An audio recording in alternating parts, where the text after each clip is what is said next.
Активные мероприятия, говорите? Будущее покажет. Добро пожаловать на виртуальный саммит Upcode. Hi everyone, and welcome back to Upcode. This is edition 4. I'm your host, Matt Swish. So for those who are coming for the first time, I'm going to re-explain the concept of Upcode. Hopefully everything is going well. If there is any issue, please let me know in the chat. There is few changes and few things that hopefully have improved, so I'm really looking forward to hear your feedback. Yeah, so I hope everything is okay. I hope you are all right wherever you are, if you're in Kenya or in the US or anywhere. And if it's morning time to you, good morning. And if it's evening, well, thanks for watching us before going to bed.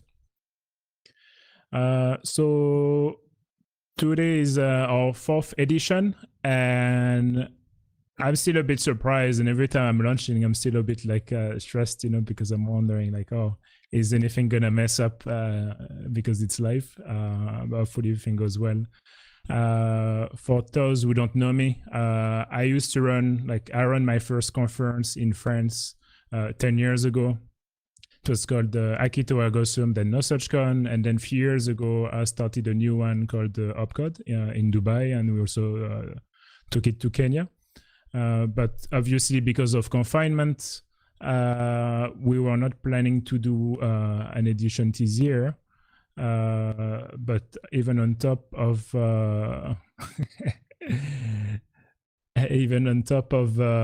confinement, organizing a conference is a lot of work, and it's very difficult to have the right reach for your audience, because usually it's only the attendees that are going to be coming. So going virtual was a good opportunity, and more than happy to have this 4th edition. So the format, so if you're interested as an attendee or future speaker, so for attendees, because it's live, you can always ask questions in the chat or even provide feedback or ideas.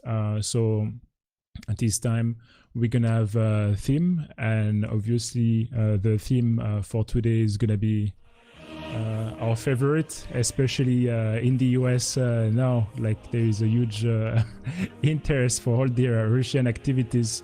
So the theme today is going to be around active measures and Russia, as you can tell from the waiting page. Yeah. So if you have ideas for a theme, some of them for the next editions are privacy, security and journalism, hardware security, OS security, so OS intelligence. Also, we're trying to keep it really wide, so we get different things. And if you're interested as a speaker, so the call for paper is always available on the website, so you just need to go here. So there's the call for paper button, and the format, so you can come with your slides, but if you don't have slides, or if you already published a blog post about something, if it's interesting, it doesn't matter. We're more than happy to give you a platform so you can reach a broader audience. Fuzzing, I mean, are people still talking about fuzzing, Dave? But yeah, so more than happy to also provide a platform to security researchers to promote their blog posts. We have few people who just came with their blog post, and we just present it like this. As long as the content is interesting, more than happy to host you. And there's so many things going on now that also I think it's a good excuse also for me to bring people so they can just talk about their research, and then to have a summary. So for talks, usually the format is 30 minutes. When we have panel, it's 45 minutes. And then sometimes we have virtual guests like Dave Vettel, Him, Ancient Bugs. Yeah, I mean, who knows? I'm sure we would figure some interesting stuff. That's basically what Juan did last time, when he was talking about the checkpoint paper. If you're talking about the blog post that they wrote based on Juan presentation from last time, yeah, definitely Ancient Bugs, but that was still pretty interesting. We also started a community on Discord, so we're almost like 200 people now in like almost 2 weeks. And if you will see in the chat, like there's some people from like Discord also speaking. That's pretty good. So obviously, if you're here, you already know where you can watch the stream. Small parenthesis for this time, you can give donation in the top right corner if you go on the website, and it goes to MSF, so Doctors Without Borders, because they're raising money for the COVID-19 pandemic. So I thought it would be a good opportunity to encourage people to donate for that. So yeah, if you want to donate for something, you can just click here and it goes straight to their campaign. So our agenda for today is obviously we have a very special guest for our keynote speaker with Thomas, who actually just released his book around like 2 weeks ago. So we're really happy to have him here, and that should be like pretty interesting. And so that should be pretty fun. So if you have some good questions, you can already like start to prepare them or type them in the chat. Then we have Maddie from Google Project Zero. So also very excited to have Maddie in this show. That should be like pretty cool. So from what I've read, that's our first time actually looking at Windows. That blog post is pretty good also.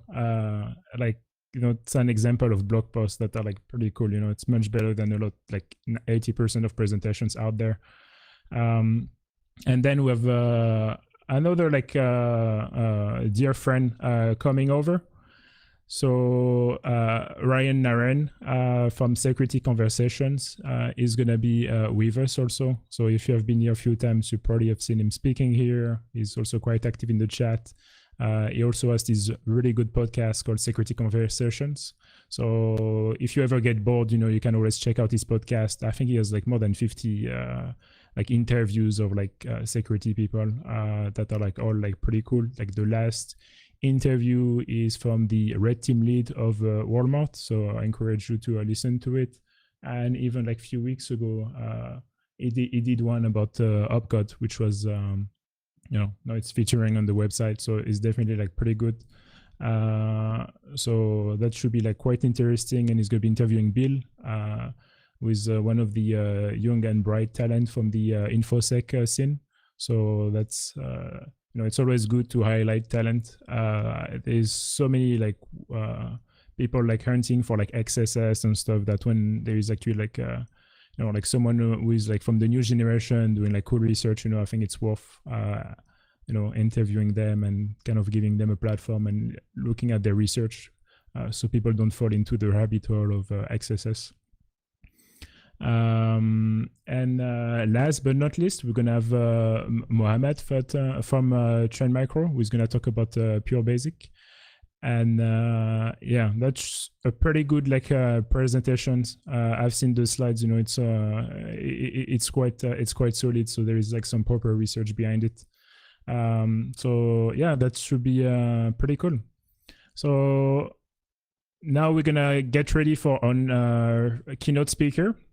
So who's gonna be Thomas. So Thomas, you can already start sharing your screen, and I will unmute you in a sec. Yeah,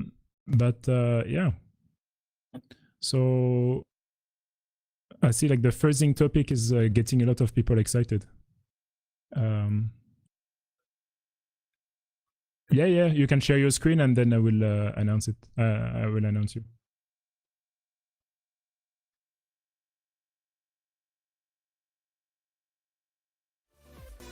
Активные мероприятия, говорите? Будущее покажет. Добро пожаловать на виртуальный саммит UpCode.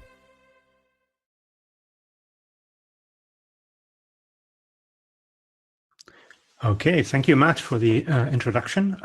It's a pleasure thank you for the invitation. It's a pleasure to speak here today. I understand that we will have some audience interaction when you read the comments to me, because I'm not watching the YouTube channel. with you at the same time because it's time delayed. So I will be talking about the first hack, forge, leak operation. Often people forget the middle aspect here, the forging. There are obviously hack and leak cases, but some of the most significant instances contain elements of forgeries. Context here is, of course, that the entire disinformation conversation is at the top of the news agenda these days. And I thought we should really put this particular instrument of hacking and leaking into historical context. So that's what I'm going to do today.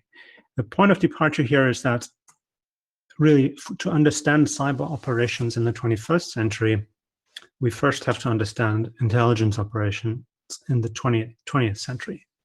That, of course, also applies to covert action, if you like, disinformation, or what CIA called political warfare in the 1950s. We have to understand how the logic of this activity worked in the pre-internet age to really appreciate what's going on today. And this is not just a historian's gimmick, me saying this. I say this because for the old cases, we have the memos, we have the original project proposals, the approval, the authorizations, the budget requests, etc. So we can learn an incredible amount of, we get a lot of insight from these cases that we just don't have if we look at the digital output, at the exhaust of these operations. So let me give you a quick example of what I think is perhaps the most stunning forgery and leak that we saw in the Cold War. It came to the it started in the late 60s already, but really came to the fore in the 1970s. It was replayed, the same forgery, more than 20 times over at about a dozen years, and you will understand why in just a moment. Suddenly, in '69, around Christmas time, a Norwegian socialist newspaper called Orientering was first surfacing top secret American war plans and under a Christmas tree. The story didn't really catch on then. It was picked up again by a far left German magazine called Konkret, a link to, anyway, it doesn't matter. But even then, the story didn't really catch on. We have the full leak. I was able to track it down from the end of the 1970s, and here's the cover page of the full leak of all the documents that KGB leaked at the time, more than 120 pages, most of them top secret documents. So the first question when the leak surfaced was, where on earth does this come from? So I'll answer that question in a moment, but let's quickly look at an interesting forgery that is in there. In that stack of paper, in those 120 pages, there was one page that looked like this, top secret.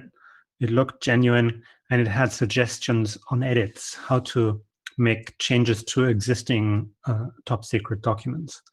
And it contained this paragraph here that I'm going to zoom into that talked about the release authority of nuclear weapons. And if you read this in context, it becomes clear that this is not the real thing. It's a very unrealistic thing that they suggest in that paragraph. It's underlined. The U.S. Army doesn't underline in this document, in those documents at the time, and the entire tone of the whole of the edits page is just off. And you can tell if you read a bunch of these documents, you can tell that something isn't quite right. But it's a very high quality forgery. It's easy to fall for the forgery, and that's indeed what happened. They mailed out the forgery with the help of a defector, a German defector actually, in Moscow, and mailed it from Rome to a number of journals. And one Italian journal, ABC at the time, also a far left political magazine that sort of weirdly combined explicit adult content with, in this case, military planning and political scandals more broadly. You can see the headline at the top. They use these cheap journalistic outlets because they reached a large number of people, and the quality of the journalistic work was, lower than in other more highbrow journals. So it was quite helpful to have this, this weird combination of sex and scandal. Let me just give you what happened in Germany, because it's the most extraordinary thing. In Germany, the operation here played out in weekly magazines as well. And I would just point out that KGB surfaced the operation to Stern, which is also often with explicit content at the time, which ran with a story and completely bought the framing that was provided in that fake document page that I just showed you. Then Der Spiegel, which is a more serious, slightly more highbrow weekly magazine, also run out of Hamburg, also received the documents, but did something else. They turned the disinformation story itself into the story. You can see the disinformation here on the in the story itself. This is from Spiegel, not Stern. Now, the Spiegel here also revealed, and you can see the face of this gentleman here, Robert Lee Johnson. Here, Der Spiegel revealed the actual source, namely a Russian spy in the US Army in the 1960s. That's him. So the Spiegel did something extraordinary. They authenticated the source of the documents, and that was breaking, news, completely fresh reporting, extremely well done on their part, which then confronted KGB with a fascinating dilemma. They basically had pushed information out, partly forged but mostly correct. Some journals fell for it, others exposed them. So what do you do next? So KGB decided, okay, let's double down. Let's reward Stern, the German magazine that ran with their story, and send them more documents, this time even more explosive documents. And they sent nuclear yield requirement lists, top secret American war plans that I was able to track down. And this is a target listing here that contains, you can see it contains West German targets, West German cities as nuclear targets. Obviously a massive story that that Stern now knew came from KGB, because the story had just broken. But they also knew this was huge in terms of media newsworthiness. So they decided to publish again, this time knowingly spreading information that came from a hostile intelligence agency, and assuming the information was correct. I think correctly assuming that the information was correct and not forged. So the operation started out with a forgery covert, then turned into an overt operation without a forgery, as far as we know. Operational adaptation on the part of KGB here. So let's move forward to the present. And I'm going to give you just one case study that echoes with this one. And I'll do that in just a few minutes. The anonymous movement pops up in the early 2000s, which is an important piece of context here. What also pops up is the phenomenon of leaking becomes something positive. WikiLeaks, of course, Cablegate, the big State Department leak, and of course, Edward Snowden become cultural icons, something that is, to many people, obviously not to all, but to many people, something positive. So leaking becomes suddenly synonymous almost with transparency. And of course, this is perfect. If you're sitting in Russian foreign intelligence, and you see the rise of leaking as a cultural phenomenon, you're like, oh my God, this is the best. We now have a website. We can just push out content camouflaged as anonymous activism and run operations this way, which is exactly what happened next. In March 2014 in Ukraine, you can see in that picture, at the time, Lieutenant Colonel Jason Gresh, U.S. Army Foreign Area Officer based in Kiev, in the embassy, explaining something to Ukrainian officers here. Then suddenly on an anonymous website, this leak pops up. Anonymous Ukraine hack correspondent of U.S. Army attaché assistant in Kiev and discover plot against Ukraine. Now, when I found this, I got excited. This is picture of one of the Ukrainian kernels, because the text of that anonymous post, let's look at it a little more closely, mentions that Jason Gresh, the American officer, writes to Igor Protsik. This is a picture of Igor Protsik, a Ukrainian senior officer in the general staff. And they also contain the file links here. They're not active anymore when I find this, but they contain the name of this leak.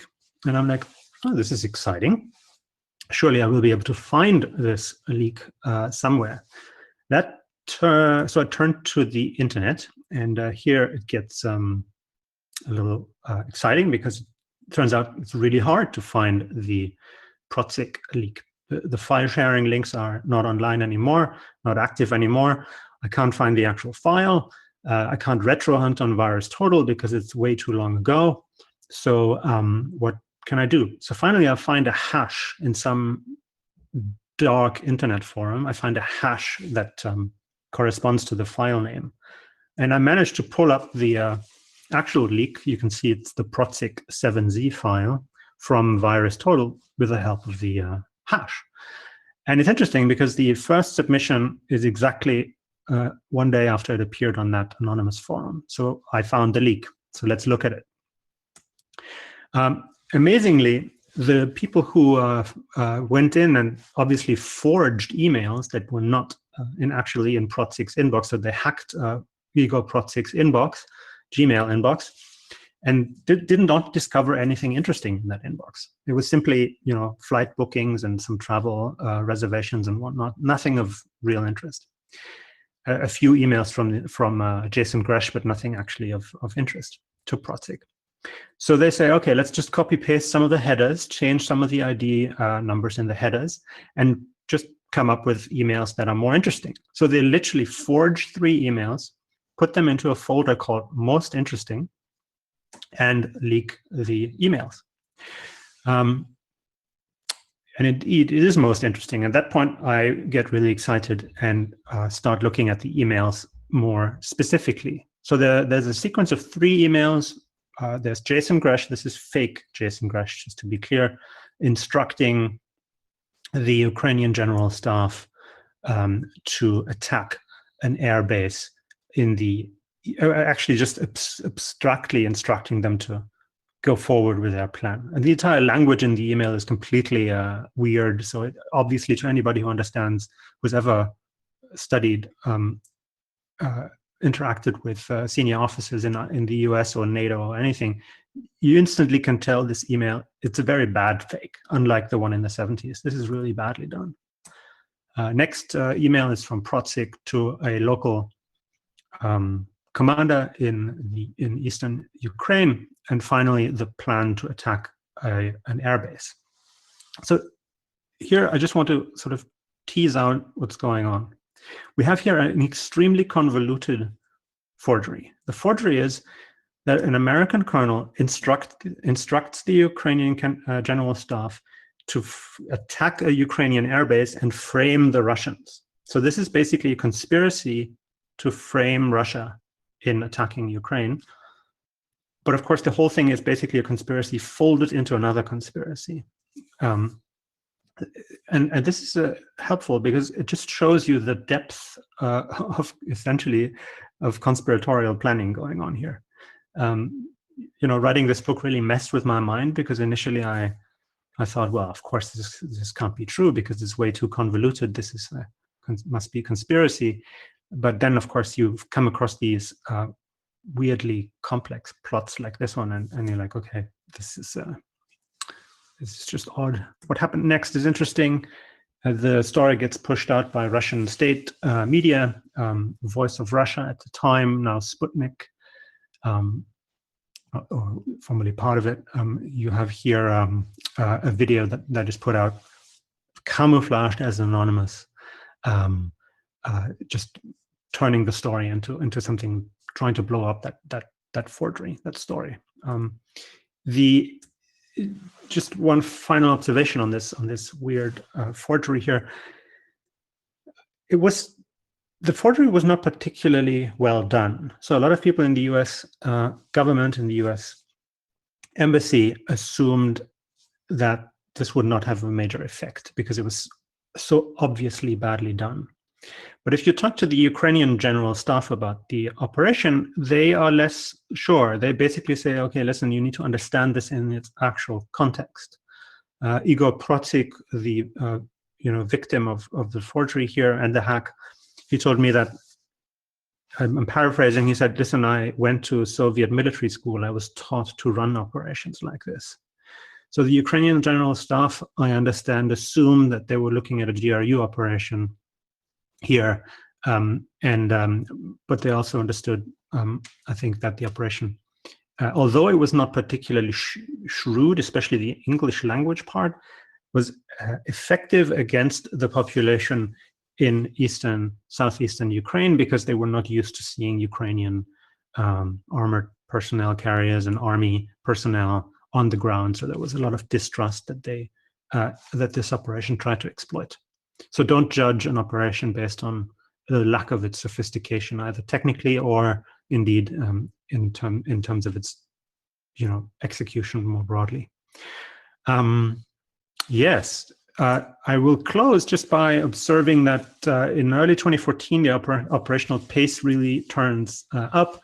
We have another leak forge operation just a couple of weeks later in the context of the Ukrainian elections in May 2014, where the election results of the Ukrainian Election Commission were forged. This is also a forgery that was pushed out to the media pretty aggressively at a critical moment. I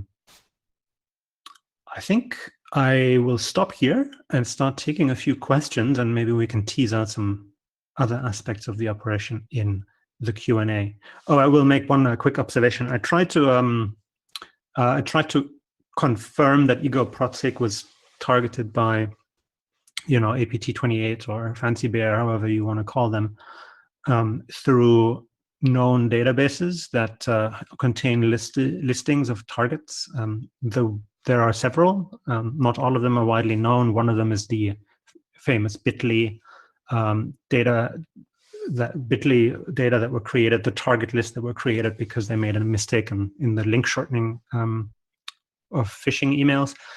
Protsik is not in that particular database. I was unable to find his particular email in other company repositories and companies who track this operation.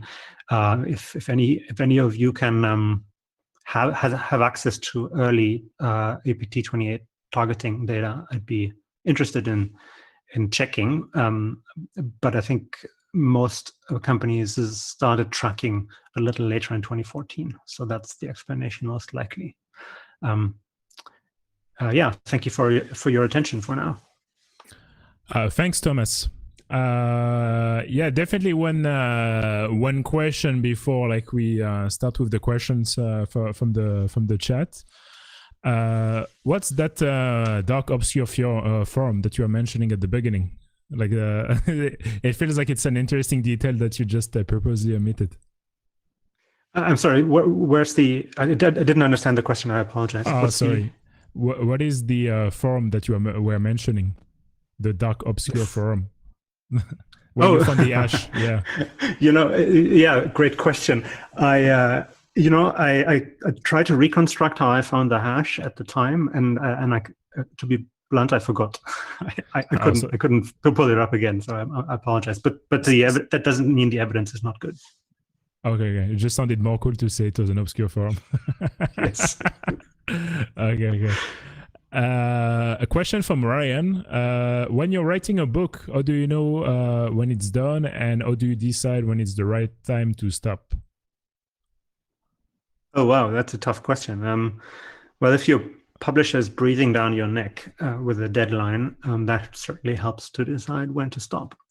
In this case, it was hard to decide when to stop, because when I started writing this book about the history of disinformation, I thought, surely can I really fill like a thick book with this story?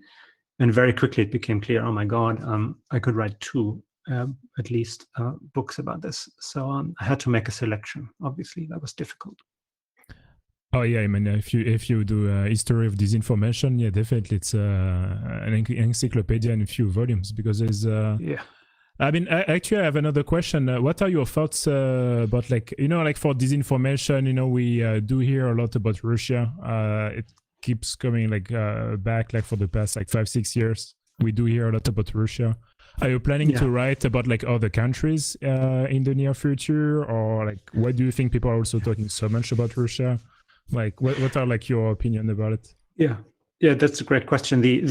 The book is not just about Russian operations. I portray a number of very extensive American operations, East German operations, Bulgarian, Czech operations, of course, and Soviet.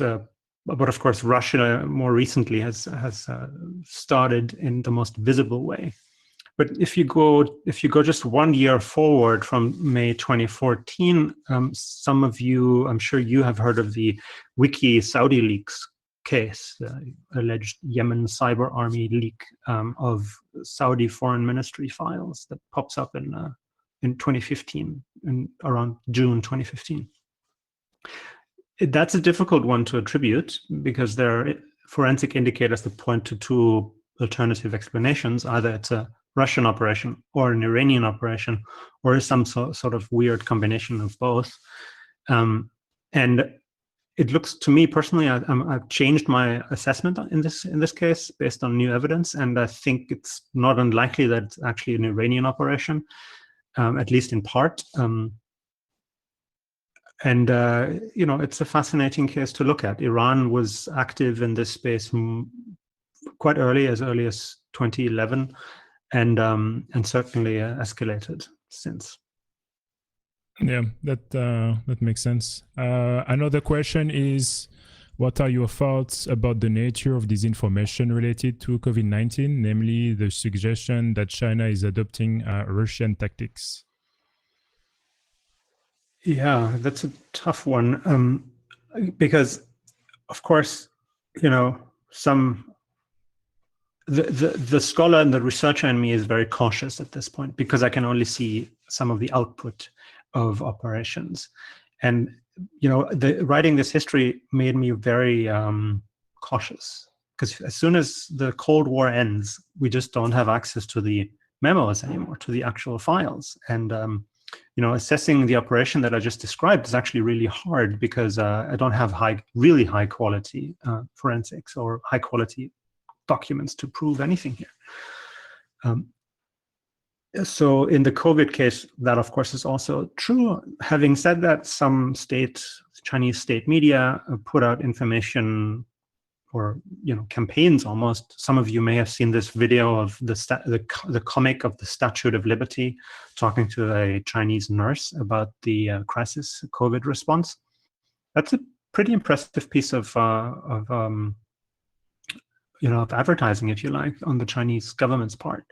So they're certainly getting aggressive, but I think it's worth highlighting that most of what they do is very ham-fisted and very clumsy, almost as clumsy as what we see from the US administration, of course.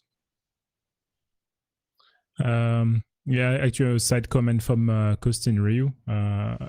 I guess everyone is adapting or adopting those old school, like oldies but goldies tactics nowadays. For instance, Czech lab Durtegan. I guess that's true, yeah.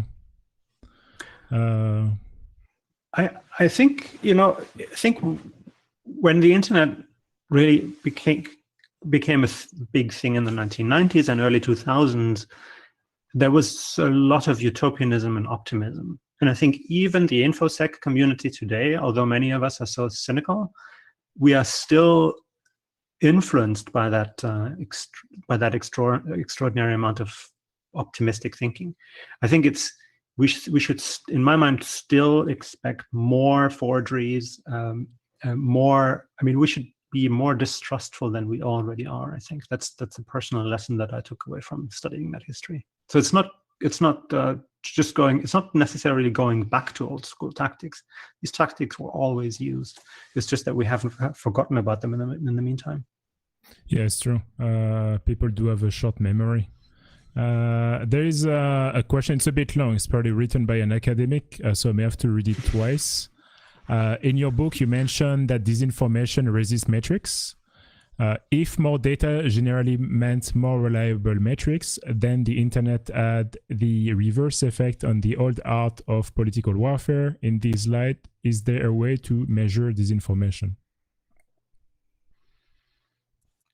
I think the logic of most disinformation active measures is that they take existing prejudices, existing often facts, and the operation that I described from the 1970s is a brilliant example. There was a genuine fear of nuclear war in the 1970s in Germany, in France, elsewhere, everywhere. So that was perfect for disinformation because you could tap into that existing fear and exacerbate it. So how do you measure by how much you exacerbated something that is already powerful? I don't think there's any measurement device that we have for this. And the technology that we use doesn't change anything. It's a psychological dynamic. Yeah, I mean, we can see like for like threat intelligence related to disinformation, they're still pretty weak. A few weeks ago, we had Sarah Jen from Coxsec Lab that was explaining the work they're doing with the it's similar to like the MITRE attack framework, but just for disinformation. It's called Amit, and basically to have like a framework where at least you could leverage like existing threat intelligence platform that we use for malwares, where you could like start to index like disinformation campaign, at least like to have more information that can be like searchable, which is also one of the problem now. Like you said, like you have to go on random forums, and it's very difficult to keep track of where you get the information and something if you hear something. I mean, I guess especially for disinformation. There's so many. What I find so fascinating about studying active measures is that you come across contradictions all the time, because active measures are ultimately about exacerbating contradictions. That's the whole premise. And one of them is on metrics. So, for example, although it is still, I would argue, impossible to measure the effect, it is possible to measure the lack of effect. Because you do have metrics for something that didn't happen. So I think paradoxically, we can show that operations have failed. It's just hard to show how well they have succeeded, because you would have to run a counterfactual experiment in order to come to that answer. And then the other one is that, of course, for attribution, technology and specific indicators and forensics can be extremely helpful. So we can have a faster attribution cycle than we had in the past. Also, we can have faster operational adaptation than we had in the past. So there are a number of interesting changes, no question. Yeah, I mean, you could argue that the fast attribution factor is also a bad thing, because people are very quick to point like fingers at countries. So for sure, at some point, it's going to be abused. If it's not already abused, we start to see, I mean, it's been like almost like 10 years. People are talking about it for malware, when people started to be like, oh, it's really trendy to just like, like the attribution dice type of thing, where like you just roll it and just like read the country that's under the dice. There's no way, like, especially for something as old as disinformation, that people are just not like, well, we know like those countries are using those tactics. Well, what about we just simulate it and do that? Like, I think like, was it today or yesterday, like Facebook just released the new report for like CIV. I mean, if I recall correctly, there is a campaign in Mauritania that was involving a paid campaign of almost $200, so because we don't have any information about how they get it, like I was telling a friend, I was like, I'm almost tempted to like start to run like some like, well, obviously you can, because like you're probably gonna get in trouble with law enforcement, but like to like run like fake campaigns to see if they're gonna come up with like some random attribution, So absolutely. I mean, but on the attribution side, maybe also history can be a little helpful there, because we should not assume that if you have an active measure that you're trying to attribute, the controversy will not go away, even if you have extremely high quality forensic indicators and data available. Even if you have certainty in attribution, that doesn't mean the debate will go away, because the actual prejudices, the raw material that helped the active measure to succeed also means that the controversy will continue no matter how good the evidence is. That was also the case in the past. Oh, definitely. So we shouldn't assume that we will convince anybody. No, I agree with you, because like you said, in a lot of cases, like, attribution is there, and we know which country is doing what, and they've been doing it for like decades, and it does not change much to the narrative. I just don't want them countries to not get in trouble with people, but yeah. I mean, sorry. No, keep going. I was about to jump to another question, saying, so if you have another comment, go ahead. Just quick comment. I think the narrative, we can change the dominant narrative, and I think it matters what people of influence say, and you can change the minds of a significant number of people. In fact, whether somebody is willing to change their mind based on new evidence, to me, is one of the most interesting questions, because those people who don't have the capacity and the willingness to change their mind based on new evidence, I just don't take them seriously. So changing that is a key feature. Anybody who does investigations will intuitively understand what I mean. You have to be able to take new evidence on board. Another question is hoping to get hands on your book. Besides similarities, what differences between 20C offline and 21C online operations would you point out? I don't know what's 20C offline and 21C online. So if you can also explain to... probably 20th century offline and 21st century online operations, what the difference is. Okay, that makes sense. I'll just make a big observation here.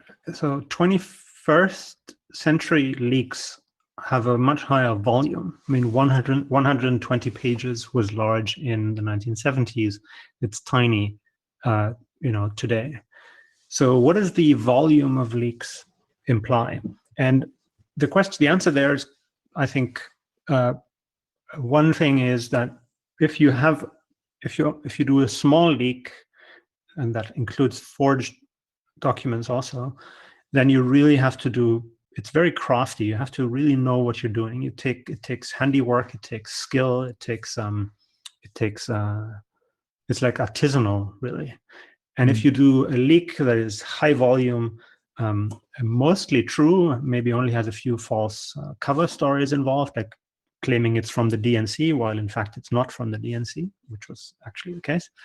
That is very industrial scale leaking. You just put out a lot of content, and the value add is not your artisanal craftsmanship. The value add is created by journalists and other researchers going in and then turning the leak in, finding the interesting tidbits. So, Matt, I'm going to provoke you. In a way, shadow brokers weaponized you because you went in and found some of the really interesting stuff in there. But I think they also weaponized me, so you're not alone there. You mean like for the NSA Swift thing? Yeah. No, definitely. I mean, like, just to elaborate on that, actually, funny enough, coincidence or not, I got a bunch of journalists from like Sputnik News and RT were like reaching out for me, like from time to time for comments on stories. And after a while, like after one story, I was like, oh no, I'm not really that interested to like comment on this, And then like all of them stopped at the same time. And when I was supposed to go to Russia last year to give a keynote at Zero Night, I got denied of entry at the border because my visa was quote unquote invalid, but I had a visa with me. So coincidence, I mean, they're a bit of like unrelated events, or they're all related, but regarding the weaponization of things, definitely. Although I still think like the document on the NSA thing was pretty cool, because retrospectively, if you look back, that's, like all the things related to double pulsar and everything were like used in that actual like release. And that's what like gave birth to like WannaCry and NotPetya and all those things. So, that's a fact. Yeah. Yeah, I think the last chapter in my book is on shadow brokers, and I think I'll cut right to the chase. We just don't know who was behind shadow brokers. It could have been an intelligence operation. It could also have been an insider, a form of insider operation or leak or insider threat type situation. But the fact is that Russian actors took advantage of the story in public and private ways. Yeah, no, definitely. Especially like amplifying an existing narrative is usually what works the best, because if you have to like orchestrate like something from A to Z, it's way too much work. So you're better off keeping your eyes open, especially if you have a fixed agenda. You're going to have plenty of opportunities. Like you say with Snowden, like leaks became kind of like the cool thing to do. They kind of knew like more would came up after. Although like some people like don't agree with the connection of saying Snowden kind of like gave birth to like that generation of like whistleblowers. But yeah. Another question, just to like move on to another topic. Is Netflix an active measure campaign?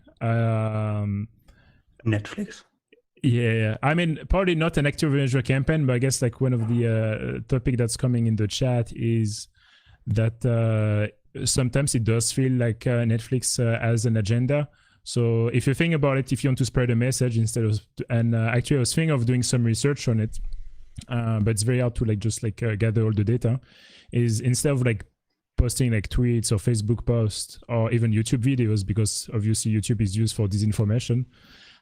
If you can get like your documentary or like TV show like validated by Netflix, because it comes up from like it looks legit, you have like an actual team, etc. But then you can like kind of move the messaging around it, or even like have like subtitles that are like erroneous in certain languages. For instance, like there is a Mossad documentary. I remember I even tweeted about it. In one of the English subtitles, it was saying death to Israel when they were talking about Iran and how evil Iran was.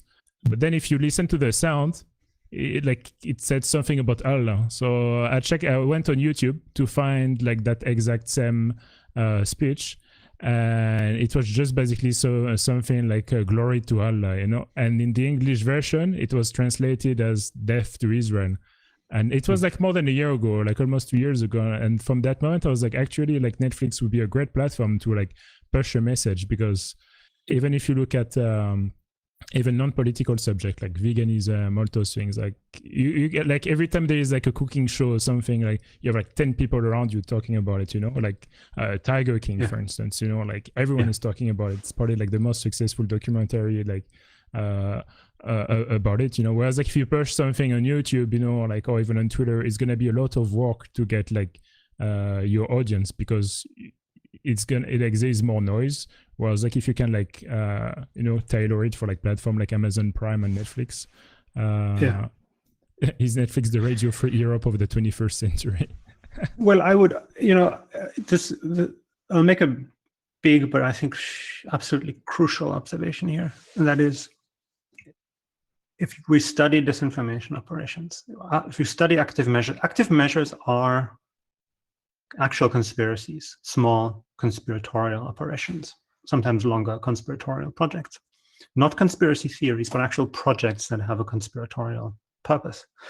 Now, I'm using these weird terms here to make a big point, and the point is, if you start believing in those projects and start exaggerating their effect and their power, which is something that operators tended to do again and again because it was good for their, they got more money, got promotions, got prizes and whatnot internally, then you run the risk of becoming an actual conspiracy theorist.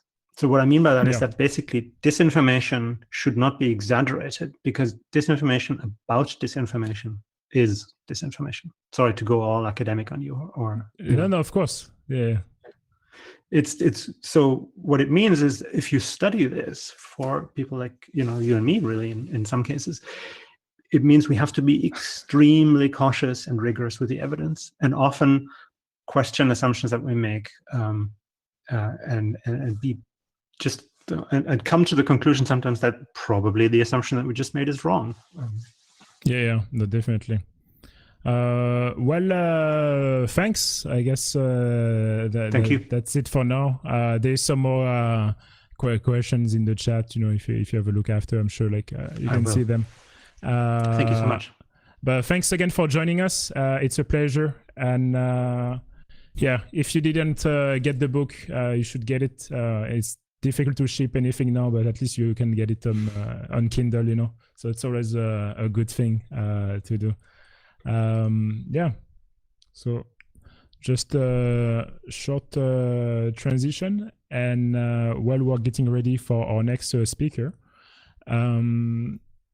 just a quick reminder for the audience, don't forget to subscribe on YouTube.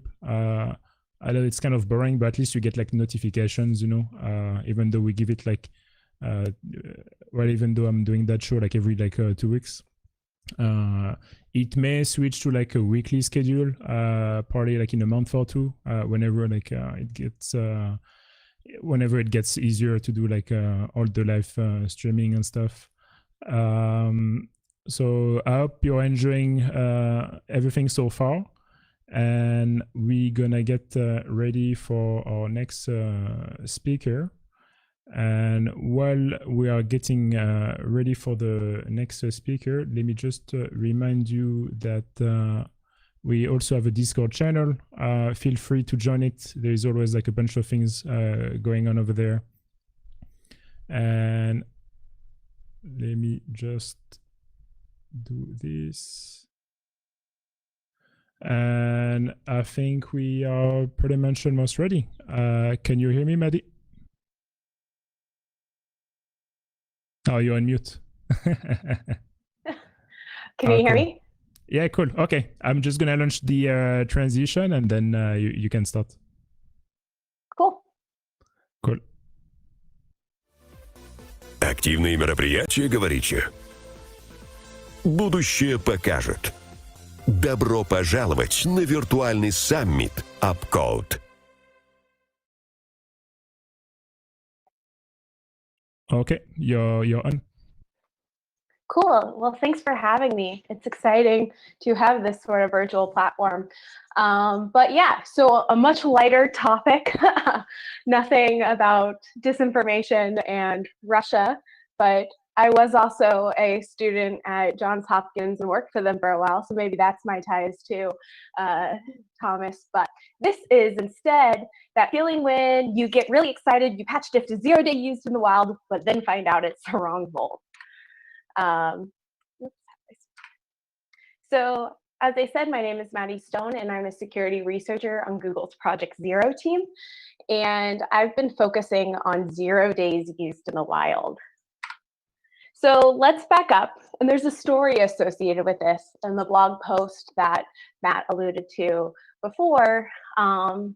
So as I said, I'm interested in 0 days in the wild, and a big aspect of 0 days is towards Windows. And I came and joined this team having plenty of reverse engineering experience, but no Windows development, no Windows vulnerability research, no Windows reverse engineering. So when come December 2019, when Microsoft Patch Tuesday said, hey, here's a new vulnerability that, yes, has been seen actively exploited in the wild, I thought that would be a really great opportunity for me to dig in, get some experience, and share information with our community about the vulnerability and do some variant analysis.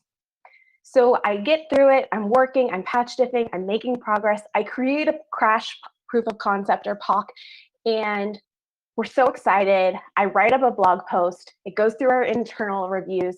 In 24 hours before our publish date, we share with Microsoft as a heads up. About 10 minutes after it's shared, we get the email back. Maddie reversed the wrong volt. You reversed CVE 2019-1433, not CVE 2019-1458. So this is the story of my process of going in, patch dipping this, what I learned from a process, and even though it didn't turn out to be the vulnerability I intended to reverse engineer, it still ended up being a pretty cool bug, I think. And I always learn from people talking about how they choose to write POCs for vulns, as well as how they find them. So hopefully it's of interest to you too. But backing up, I said I'm really interested in 0 days that are exploited in the wild. If you know about Project Zero, you might know that our mission is make 0 day hard. And usually for the last 5 years, that's taken the, we've done that through vulnerability research, trying to find bugs in consumer products and getting them patched, usually on the same targets that, actors who want to exploit them are looking at. So when Ben brought me onto the team last July, my role was going to be taking a little bit of a different perspective of making 0 day hard. I was going to instead combine vulnerability research expertise with sort of threat intel. Because every time a 0 day that's been exploited in the wild is detected, that's the failure case for the actors behind it. They're not trying to get caught with their 0 day exploits. So if we can use that expertise from Project Zero's team in exploit development, vulnerability research to really analyze how that exploit works, interesting details about the vulnerability, then maybe we can make 0 days that much more harder by learning what our actors doing for real. So far, this has taken 3 different sort of prongs or main approaches. One is root cause analysis. One of the things that I notice when you really look at a lot of things that are published about 0 days right now is it often focuses on like the exploit or the payload. Whereas I'm more interested in, our team is more interested in what is the vulnerability and how did they exploit to get in the first place. So we want to do a root cause analysis to make sure there are all the details about that vulnerability, where we can try to assess how do they find it. Was it through manual review? Was it through fuzzing? What type of techniques are they using? And how are they exploiting it? What is their exploit methodology? Is it using known exploit methodologies that we've seen for years? Or did they create a whole new novel way to exploit this? And then another important approach is after you have that root cause analysis, performing variant analysis on it. Because even in Project Zero, when you usually find a bug, there's usually a couple more you find at the same time. It's usually not only discovering a single one. And if the actors that are using those bugs and exploiting them already have the full details about the vulnerability they're exploiting, then they have a leg up on having those variants already that they can plug and play into their exploit. So we should be doing the same thing to try and burn as many of those bugs as we can to make it that much harder for them to redeploy their exploit. And lastly, all of this information can come together to help brainstorm, come together and come up with new ways to detect 0 days. Because obviously it's incredibly difficult. You don't know, because that's sort of the whole point of 0 day exploitation. But if we've analyzed what are their exploitation methodologies, how are they finding bugs, how are they using the bugs, then maybe when that information is shared, we as a whole security community can come together with the differing tools we have, the different telemetry, just different ideas and brains and the approach we bring to security to then find ways to make it that much more harder for people to be exploited. Because, the whole thing about 0 day exploits is they're usually used, and they harm someone. They put someone at risk. And so we want to try and stop that. So that's why I care about this work and why I'm doing it. And I think this sort of example is also going to show why sharing is really our only path forward for all of this. And it's part of the reason why I got it wrong in the first place. So let's go back to the second Tuesday of December 2019, Patch Tuesday. We open up the Microsoft Security Advisory, and there it is, CVE 2019-1458, a Win32k escalation of privilege with the notation, has it been exploited in the wild? Yes. So what are some details about this vulnerability? As I said, it's a Win32k it's a Win32k escalation of privilege. And Win32k is one of the core components of the Windows kernel, the Windows operating system. And so on the same day as Patch Tuesday, Kaspersky, Anton Ivanov, and Alexei Kuleyev published a blog post about this because they were the original discoverers of the exploit. And what we learned from their blog was that it is a part of a chain that was used with a Google Chrome 0-day as well. It was obviously actively exploited in the wild.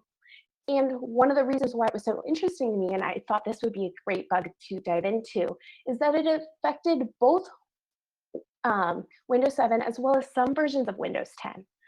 Last year, if we look at all of the Windows 0 days that were detected as exploited in the wild, most of them were Windows 7. So I thought this one might be more I could learn more from, since it also affected some versions of Windows 10. And the blog post didn't provide a lot of full details about the vulnerability. There was some information about the exploit, but you really couldn't figure out exactly what the vulnerability was solely based on the blog post. But one of the key points stood out. The vulnerability itself is related to Windows switching functionality, for example, the one triggered using the Alt-Tab key combination. So this is one of the main details I had to go off of when trying to create the root cause analysis for the vul. So let's get into it.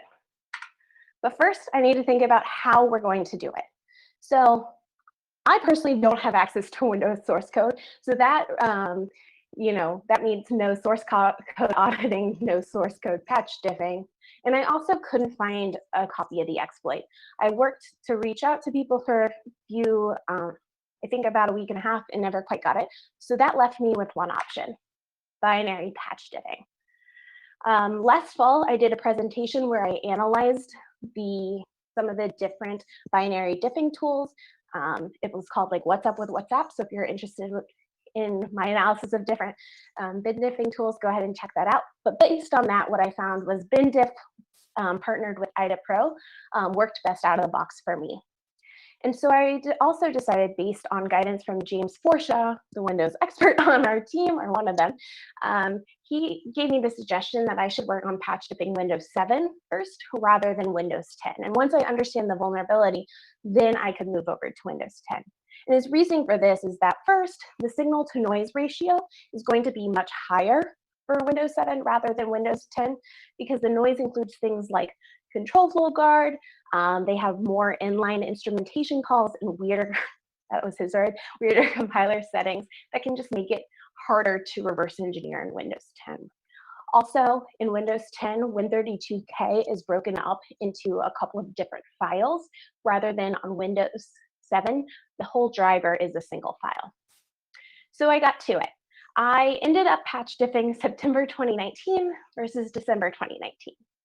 Looking back, this seems crazy, but the reason why I did this and it would ultimately lead to my downfall was that I thought maybe there weren't October and November patches for Windows 7. And the reason is this is probably my first time using Windows in a decade.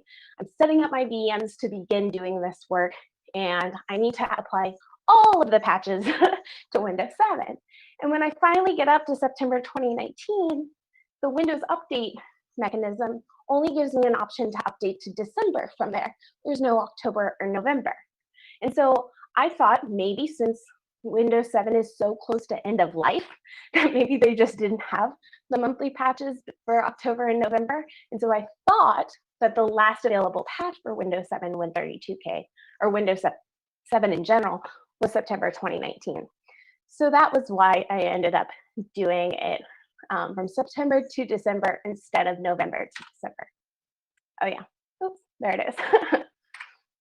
So I load these two into IDA Pro, bin diffing, and there were 23 functions which had been modified between September and December. And this seemed like very promising, because 23 functions, that's a small enough number that I could even go through every single one of them.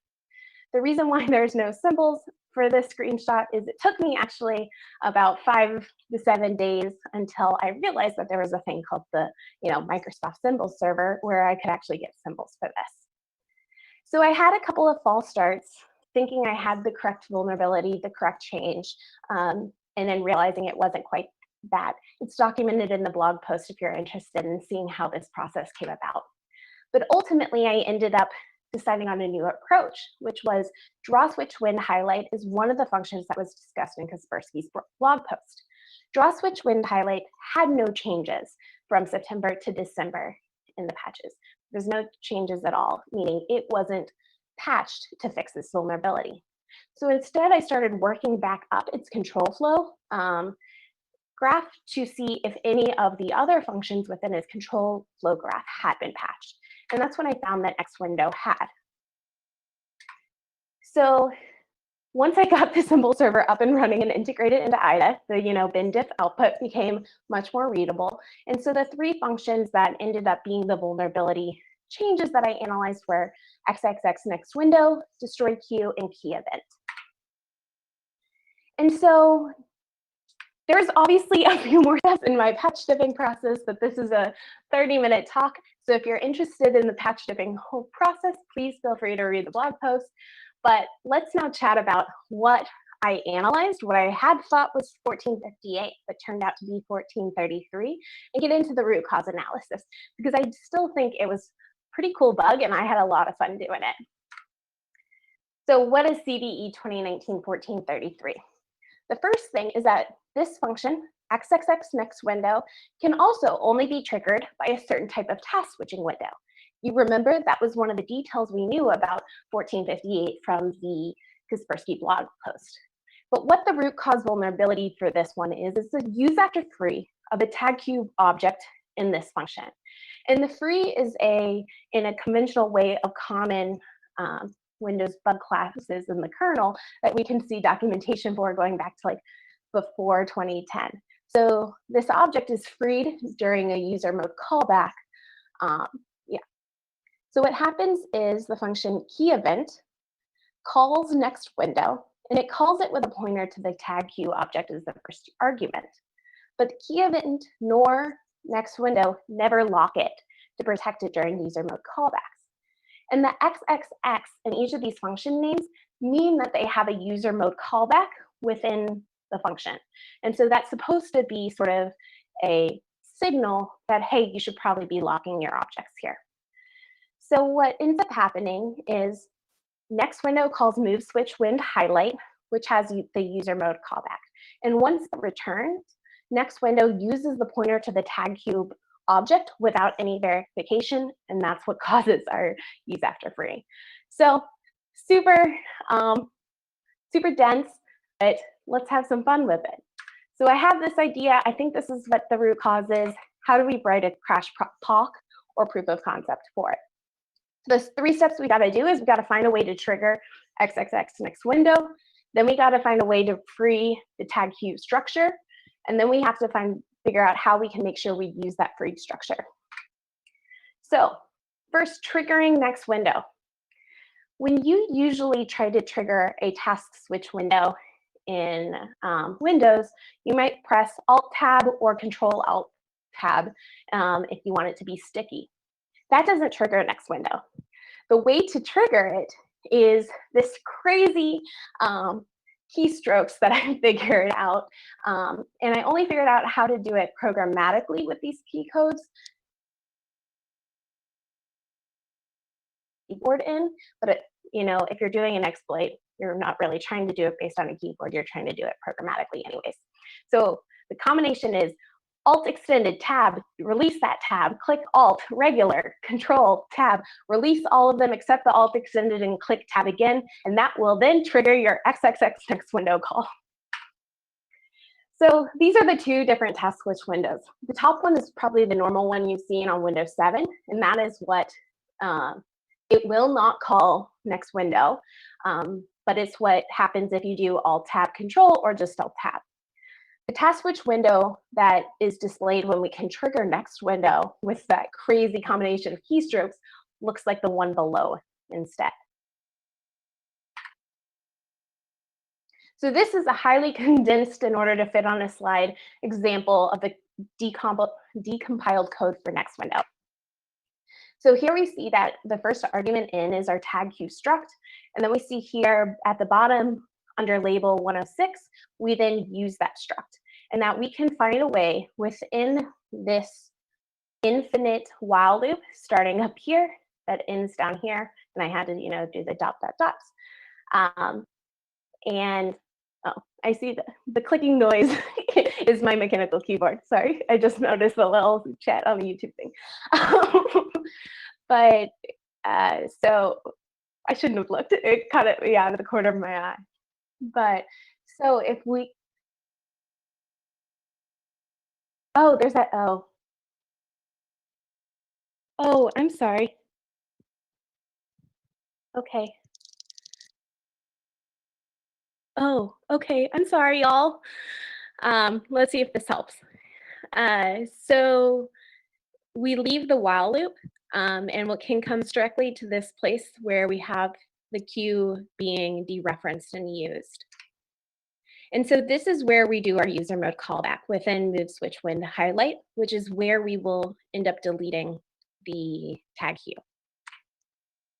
So to free the queue, as I said, we're going to do it within the user mode callback within move switch when highlight. And there are a few different options we have available within that function, but we need one which will reliably return to our POC code, meaning that when it sends a message to user mode, our piece or proof of concept can expect to receive it. And so that's how I decided to send message timeout within draw switch when the highlight, because it is sending a message to whatever window is being highlighted in that task switch window. So whichever one they're going to next draw that little blue square around as you're switching through the different tasks, that's who receives it. So if in our POC we create a bunch of windows, then they're going to have to send the message to us to highlight our window. So the message that's being sent is 8C or WMLPK draw switch wind. And this is one of the undocumented messages in the Windows kernel. So Windows doesn't expect user apps to respond to this message. Instead, they automatically dispatch a call to user32 function here to respond to it. So in order to make it so we can respond to it, we need to hot patch the kernel callback table. And so this is the code to doing this. And this was published actually by Jiru or Mateusz from our team back in 2010.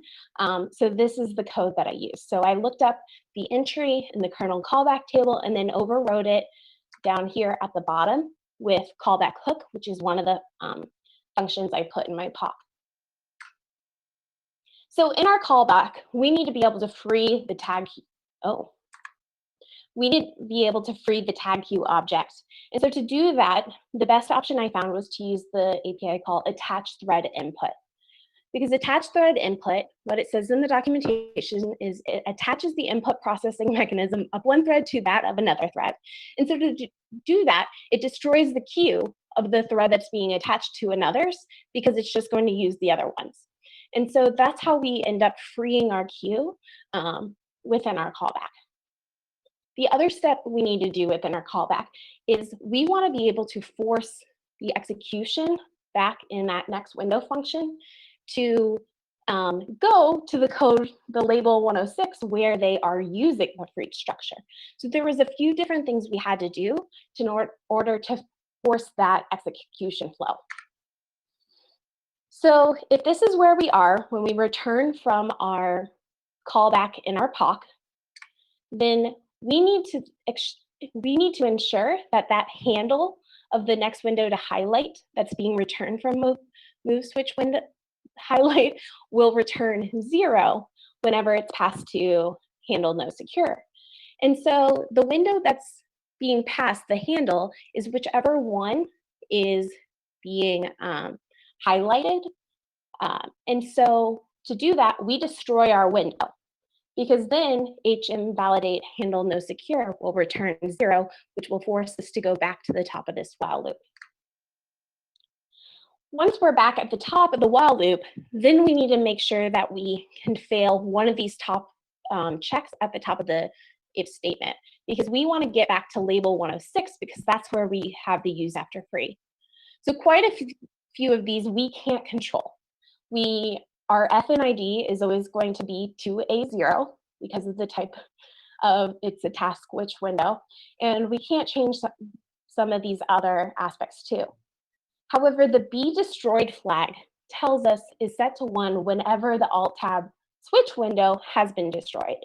So that's what we do next, is we can force ourselves into the else statement that's in the second box, where we will set B45 equals to 0, and then force us to jump down to label 106 if we destroy the task switch window within our callback. Jump ahead. So this is our callback, lots of code here, where we cover the 3 different things we just talked about. So up here, we're freeing the tag queue object. Here, we're destroying the window that would be passed back through move switch wind highlight. And here, we're finding the alt tab or the task switcher window, and then sending it the destroy message so that that B destroyed flag will equal 1 and allow us to jump down to where we use the tag queue struct. And lastly, once we make it to label 106, we dereference the pointer to the tag object and access one of the members of the queue. And so we can see in the instruction that is at that address, we are dereferencing the pointer to tag queue and getting one of its members, and then we go on to use R14. So that is how you write a crash POC for the wrong bug that I was trying to analyze, but I still thought it was a really interesting way to dive into Win32k internals and different ways of exploiting them, and really sort of learning a lot about the previous research of Windows kernel exploitation and building those pieces together. So a few closing thoughts on that. One, it took me approximately 3. Oh. I thought you were waiting for questions. Just go ahead. Oh, okay.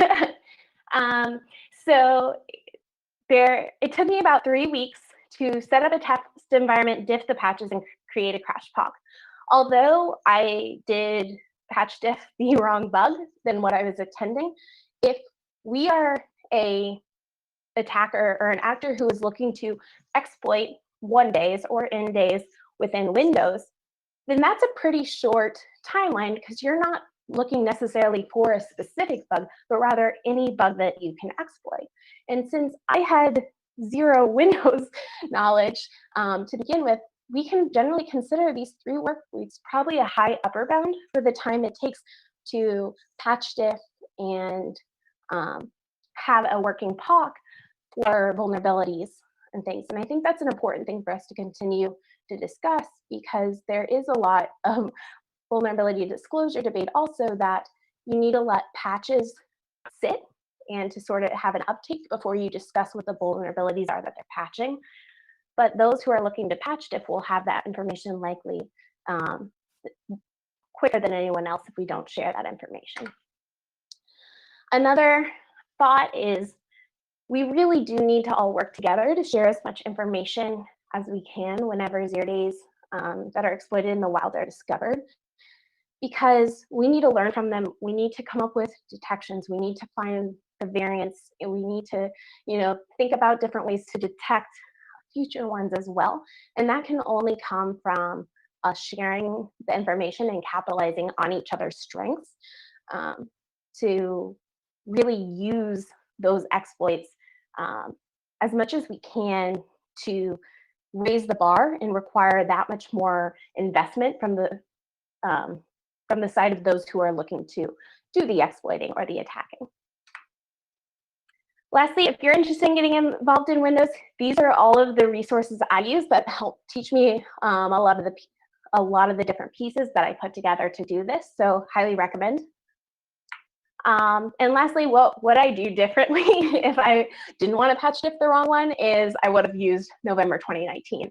So what I didn't realize is there's another Microsoft update server where sometimes you can find additional updates that won't be shown just by the Windows update mechanism. And there I found October and November, not just September. And so if you patched diff November 2019 to December 2019, there's only 5 functions that were changed, not including 1433, which had been patched in October, not December.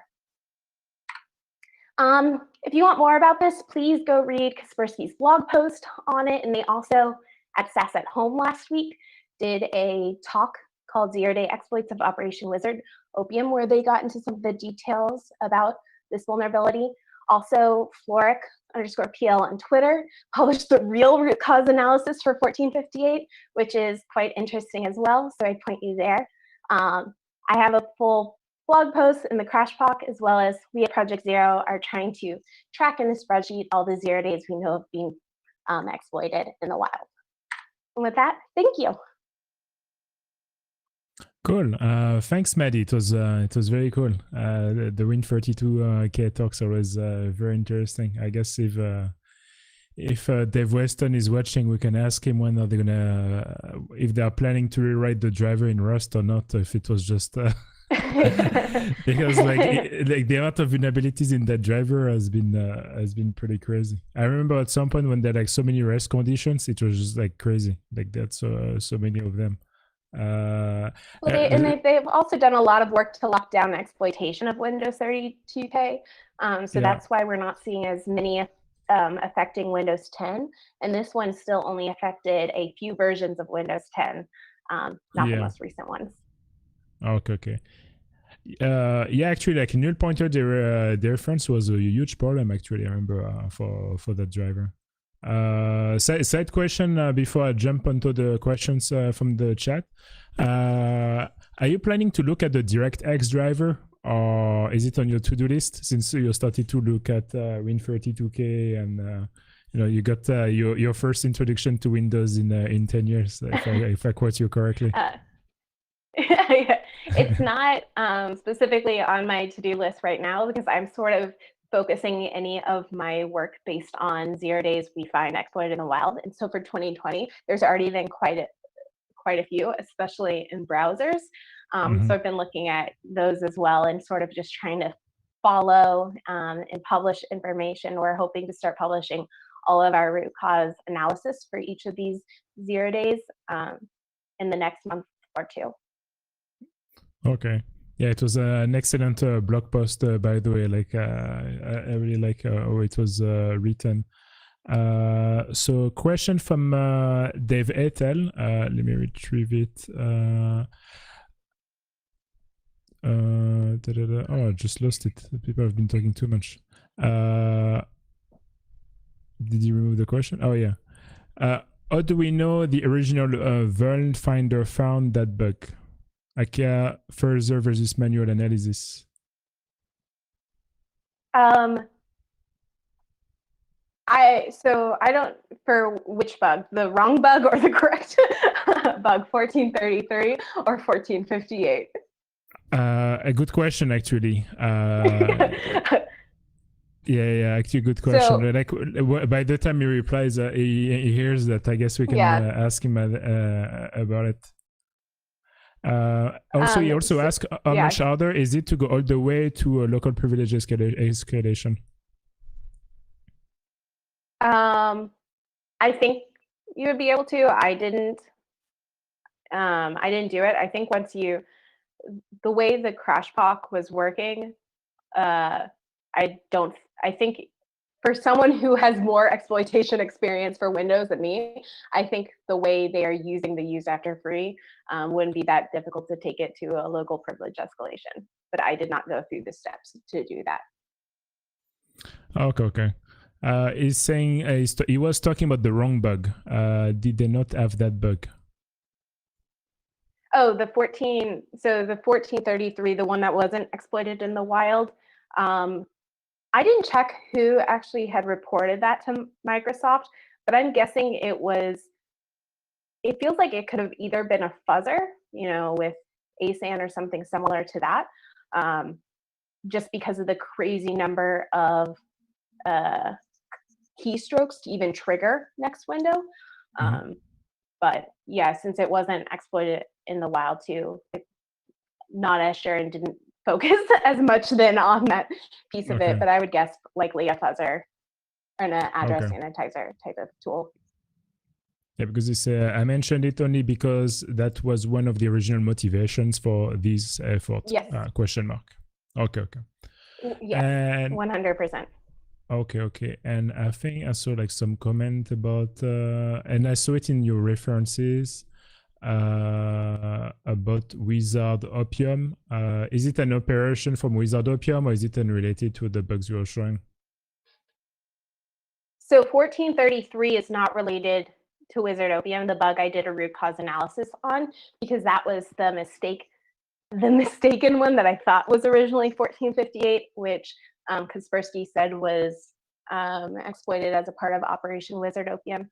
So the intended bug I did not analyze has been associated with Operation Wizardopium. The one I actually analyzed has not been exploited in the wild or associated with any group. Okay. And another question, actually, coming from a Linux FreeBSD exploitation background, what are good resources on jumping towards the Windows side? Because I guess not everyone has James Forshaw as a coworker, you know. But so I would suggest reading the resources, and that would specifically be Windows 32k things. And I think my blog post talks also about how I set up my environment. So using WinDebug and IDA and using the symbol server. And so I also did a Twitter thread a few weeks ago about talks for that are at least 7 or 8 years old. And through that, there was a lot of really great Windows research and explanations that came up that I still think are extremely valuable if you want to get started into the research today. Yeah, because that must be, well, I guess like most of it is quite similar in a way. I guess most of the difference was probably with the tooling, right? It's not even as much the tooling as I think it's you don't see as many of those intros and the basics published today because I think a lot of people say, oh, it's already been done. So going back to, 7, 10 plus year old talks and presentations is where I found a lot of those basics of security research that then the talks that are coming up today made more sense to me because they were, referencing or building on all this previous research. But if I didn't go back and see that previous research, I wouldn't have really understood or been able to follow of how do I even get started. Yeah, that makes sense. That's pretty cool. I don't think we have more questions. Well, thanks again for accepting to speak. And it's a pretty good presentation. And again, congratulations on the blog post. It's really well written. It's I can tell there's a lot of work that went behind it.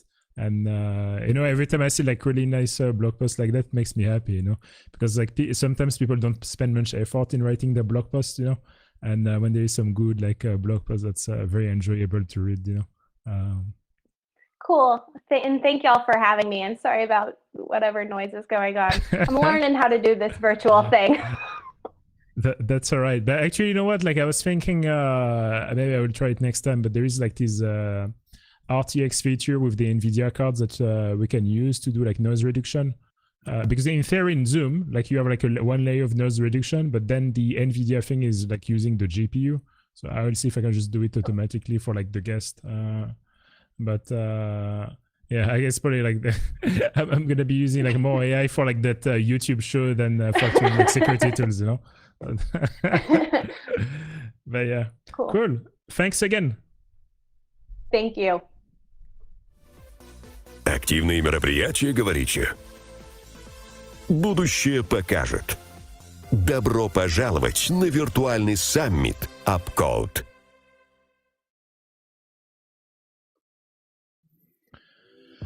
Welcome back to our show, or live stream, depending how you call it. The other day I was trying to search what was the difference between a live stream and a virtual summit.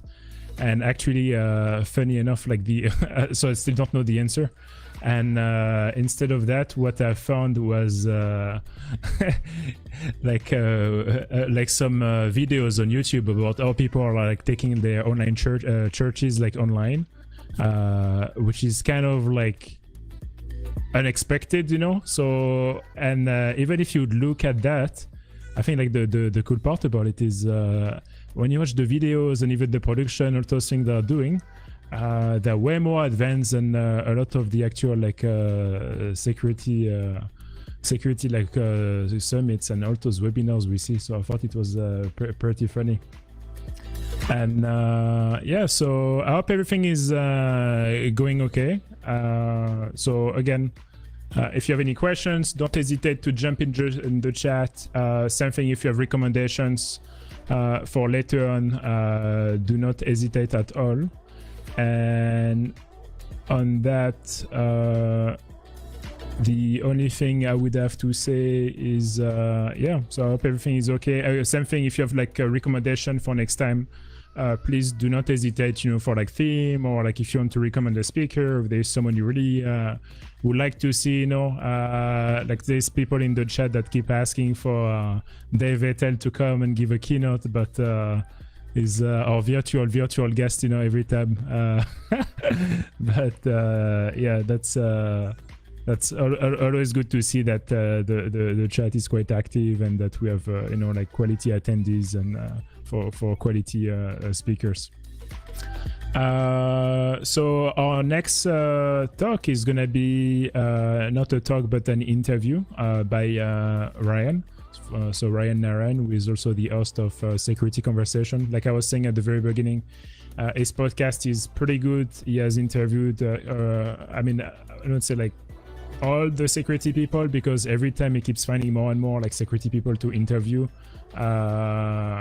I've been interviewed, like Dave Vettel has been interviewed. Like the last podcast is about the red team lead of Walmart.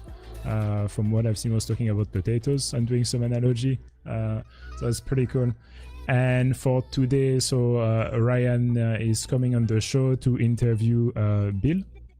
And Bill is a pretty good security researcher, and I'm sure we're gonna see a lot of publication from Bill in the next like 5-10 years. So it's pretty cool that we have him here to talk about his personal experience and have Ryan to discuss about it. So I'm just gonna launch the intro, and you guys can start to unmute yourself. Активные мероприятия, говорите? Будущее покажет. Добро пожаловать на виртуальный саммит UpCode. Thank you so much, Matt. I'm so excited about this interview. You know, usually when I do these podcasts, I have like a rich history of someone's career to look at and get prepped. For this conversation, I don't have that. Bill is an 18-year-old freshman in college who has already spoken at DEF CON, already spoken at Recon, and has a fascinating story about how he kind of nudged his way into security and nudged his way onto the stage. So I'm excited about this conversation. I hope you'll sit back and learn, and I hope Bill's story can help motivate some other kids, or if you're parents, help some parents guide their kids into security research, getting into hacking, and trying to figure their way through this. So Bill, thank you very much, very much for agreeing to do this. Welcome. Can you spend a minute just talking about yourself and pronouncing your last name for me? Yeah, sure. So as Ryan said, I'm a freshman in college. I'm currently studying computing security at the Rochester Institute of Technology. And I'm really into security, specifically Windows security. That's where a lot of my experience has been. And I'm really excited for a new talk I also have at Black Hat this summer, talking about demystifying Windows rootkits. So the pronunciation of my last name, it's okay if you get it wrong, but it is Demirkapı. It's a Turkish origin. I'll get it right one day. The whole last name thing I'm familiar with. No one can pronounce my last name, so it's all good. Bill, you kind of zipped over the lead there. You and I got introduced to each other. I put out a tweet recently saying, listen, I'm sitting around with a lot of time to do. There's no live sports. If there's some newcomers or some other folks who want to help with submitting abstracts to Black Hat or any of the other virtual conferences, and you were the first person to reach out. And it was exciting to watch you write the abstract in real time, and then you just got accepted to Black Hat. So that's pretty exciting, except that this is not your first foray there. But before we get into what you're up to now, I want to go all the way back because your story is fascinating. When did you start, like, quote unquote, hacking? And like your first foray into messing around on computers, not playing games, not just like, because everyone's doing that from the time they're a baby, but like actual messing around. Yeah, so I guess I would say, of course, the first laptop I got was in second grade. I was pretty young at the time, and since then I've been fascinated about the Hollywood hacker, just the stereotype. I watched The Matrix. It looked pretty cool, and I knew that's something I wanted to look into. But I really didn't start doing much until ninth grade, when I decided, I actually want to get into security. It looks Hold really on a second. interesting. What age is ninth grade for a lot of the international folks listening and watching? Yeah, so I was probably around 14, Okay. and so yeah, it's still pretty young. But it was just when I wanted to say, okay, I actually want to get into this, not just think about doing security. And I really started with the web side of things, mostly cross-site scripting. That was the first thing I learned, and but it was pretty much web focused for quite a while until 2 years after 11th grade. And 2 years after 11th grade, you and I talked before. You got your first like real research instincts from game cheating. Yeah, And I'm a exactly. That also 50-year-old started man in who ninth doesn't grade. play games, so I'm not a gaming guy. I understand the game. It's really interesting because a lot of the older folks coming out of the 80s and the 90s breaking into cybersecurity came out of your same story. So tell that story about becoming a gamer and trying to figure out, low-level security research. Yeah, absolutely. So I started with just in general gaming for a long time. I used to play RuneScape all up to until maybe seventh grade, and I was still into a lot of games before ninth grade as well. But in ninth grade is when I realized, hold up, I do not have money to keep paying for cheats. So I was like, guess I got to learn it myself. So the story behind that is, I started looking into some of the forums out there that where a lot of people came together and talked about cheating in video games. It was very difficult. I remember one summer, right after ninth grade, I spent the entire summer just trying to learn how to make these game cheats, and it was just a lot of asking. It was asking a lot of questions because at the time, my background, I took a high school C++ course, but for example, I didn't know that. Adding two hexadecimal numbers backwards is the same thing as adding them forward because I didn't think of it as just a different base. It seemed to me like a whole another concept. So it was going from scratch, and I was trying to make a cheat for a game with a very competitive anti-cheat and one of the state-of-the-art anti-cheats that was running in like kernel level. So it was really going from scratch to being able to make something that bypassed such a prevalent product in today's gaming market. But yeah, so the story there was I had a friend who was already very experienced with game hacking, and I just asked him a lot of questions, and by a lot I mean quite a few. Just going back and forth, him trying to explain basic concepts to me, and at the time, honestly, the final product of that summer was just duct taped together, code from other places, but it worked. And when it worked for the first time, that was like, I guess you could say a thrill for me because it really made me want to continue the journey there, thinking that I could do it. Over the summer, I remember I gave up several times, and it was mostly because it was just so difficult. Dealing with low level memory is not an easy concept to understand, especially when the only experience I really had was from a C++ course, one C++. But I just kept working through that, and even after I gave up after a day, I'd go back to it. And so from 10th grade on, I really just started to develop more and more of these skills that into game hacking. And I started to actually, write my own code and start game hacking from scratch instead of just building off of what others were working on. But from this, I learned a lot of skills because to make a game hack, first of all, it's a lot of reverse engineering the game, right? So you have to figure out where our stuff located inside the game's memory because that's the stuff you use to make game hacks. And so that not only meant like opening up the game in IDA, but like that also meant actually, dynamic reverse engineering, trying to bypass the anti-cheat, which would protect, for example, you opening the memory of the game process. And so there was a lot of challenges involved in making my first game hack that I ended up learning a lot of different topics at once. So it was honestly, it was one of the most valuable experiences I've had is just game hacking teaches you so much. And if you think about it, it's like a gamified way of teaching, because you're playing a game. It's fun. And you also, in addition to that, have a thrill of, you can have a thrill that, your game hack works so well, you can just see everyone through walls. That it's a very fun feeling, and it really Except for the encourages moral you. part about cheating in the game and Yeah, of fake course. winning. Well, yeah. I'm kidding. Of course. But what I mean there is, though, that it's really encouraging. So even after you want to give up at some point, the gamified fashion of the entire just topic in general, game hacking, it really pushes you forward. It's fascinating because this is so you're in high school. There's something trips in your brain that, okay, this game thing and this game hacking and game cheating, that you got invested in and interested in it for an economic reason to save money, and something tripped in your brain that, oh my gosh, this is a skill that translates perfectly to security. When did that happen? And can you Yes. explain to some of the kids watching, like, not only when did it happen, but what was it? What Yeah, was absolutely. that tripping So moment? the summer before my 11th grade, I realized I was looking at these skills, and I was doing a lot of, reverse engineering and binary exploitation and bypassing these kernel drivers and writing my own kernel drivers even. And so at that point, I was like, it sounds like I have a lot of experience that actually translate well to the infosec industry. Now, I wouldn't say it was like a perfect, like, oh, this is perfectly applicable to infosec.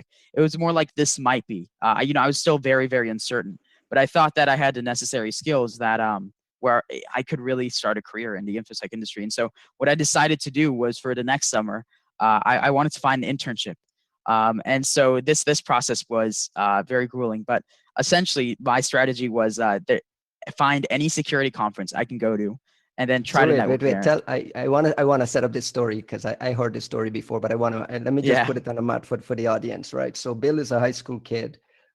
This moment has happened where, okay, all this game cheating stuff, you start to match it to a potential career in security. So now he thinks, okay, now I need to go to security conference and I need to build my network. Now Bill is a teenager in the Boston area. So you're setting out looking for random security conferences on the internet to just go and build your network. Tell us what happens next. Yes. So, well, the first conference I went to wasn't actually a security conference, because I thought, even business conferences, that they're going to have the people that can, maybe get me an internship that could be good to network with. So the first conference I went to was called Business of Software. And there I actually met a lot of people. I didn't get an internship from it, but I still networked pretty well. And it was a lot of, corporate executives talking about how to write software, and specifically the management procedures around that. And the general strategy there was to get into these conferences that normally cost you $3,000 or something for a ticket. Was I'd simply email the organizer, say, I'm a passionate high school student that's looking for, I guess, to network and to learn more. And the organizers were very well received it pretty well, and they said, of course, we'll let you in for free. So it was pretty awesome. And so the second conference I went to was called the Cambridge Cybersecurity Summit.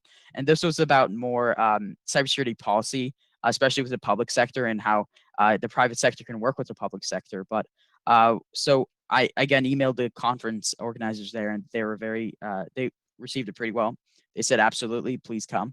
And I remember the day I went there, I was wearing just like a winter jacket and some jeans. And I got in there, and I noticed, wait a minute, literally everyone else was wearing like a full formal suit. And then you saw me. I even remember when I walked in, the security there actually asked me, are you in the right place? And I said, yeah, yes, I'm a participant here. And so I got into the conference, and I was already networking. But then one of the speakers was the general manager at IBM. And right after he was giving a talk there, and during an intermission, right before we went back into the room, I saw that there was this split second where he was actually free to talk, because I didn't want to, interrupt his conversations with everyone else. And I just basically ran up to him, and I was like, I gave him an elevator pitch about, hey, I'm a high school student and I'm really passionate for security. And I'm looking for an internship this summer. Can you help me out? And at first he was very reluctant.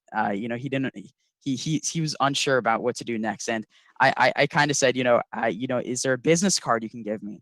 And he wasn't the happiest about that. But he was like, you cannot share this with anyone else. And I was like, of course.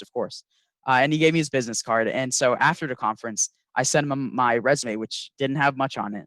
But when I sent him the resume, he put me in contact with IBM Resilient, which is IR platform for IBM. He put me in contact with them, and then I had an interview, and things went from there. And you got an internship at IBM from Yes, just the forcing next your summer. way from forcing your way into a $1,000 security conference for free, hanging out at the side of the stage and badgering the speaker, not necessarily badgering, but making sure that you were seen and heard and getting that business card. And the lesson here for the parents here and for the kids watching is a lot of this stuff for you does not happen until you go get it. Like Bill's got to go get it, right? I mean, that's the mentality you had at that point. Yeah, exactly. I mean, it's not something that, I was really reluctant to even go to the conference, but I thought that the best way to get an internship like that, especially when I didn't have the formal backing, was through networking, because then they would be able to tell that I actually knew what I was doing, and then without that formal like degree, for example. Tell the people what you're up to now and how you got this one. Yeah, so right now I'm interning for Zoom, and it's a really interesting story how I got that. It was pretty much just one night, it was like 12 a.m. and I saw an article from Bleeping Computer about how Zoom was parsing UNC paths as a URL in chat. I was really confused. Why would any sane person in Zoom want that to happen? And so what I did was I popped open my Zoom. Instead of playing a game, I could have. And I just was curious. So I reverse engineered Zoom's chat functionality, and I found out that they were using Microsoft's Rich Edit platform to render these messages, and that's how their messaging system worked. And so then in that DLL, the MSTFT edit DLL, I popped it open in IDA, and I saw that there was a function that actually checked if it was a hyperlink, if a string was a hyperlink. And when I just decompiled that function, I saw it immediately. There was a hard-coded check by Microsoft to that if a string starts with a // and then any character but a /, it was a UNC path. And so this was really interesting to me because it wasn't something that like Zoom enabled. It was straight up just Microsoft's hard-coded stuff in that function. So I just tweeted out about it just because it was something interesting I found. And then a few days later, the CEO of Zoom, Eric Yuan, he reached out to me and he said he was really impressed with the work I did there because he has a computer science background, and so to him he understood the difficulty of reversing that and actually finding the root cause of that bug. And so when he saw that, he set up a call for me, and then I asked him, are you interested in having a security intern for the summer? And he said absolutely. And so from there, think that now I'm working for Zoom. That's awesome. So everyone start tweeting to Eric Yuan. There's like amazing jobs. I'm just kidding, but shout out to Zoom, shout out to Eric and Katie Masuris and Alex Stamos and my homies at Bishop Fox and all the folks working on getting things right at Zoom.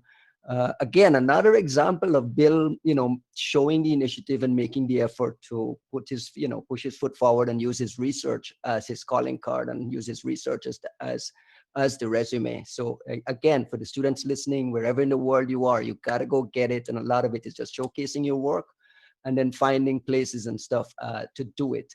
Behind you, there's a flag. What's the story with that flag? And tell me the story about your first DEF CON appearance last year. You spoke at DEF CON. How did you get in there? What was that like?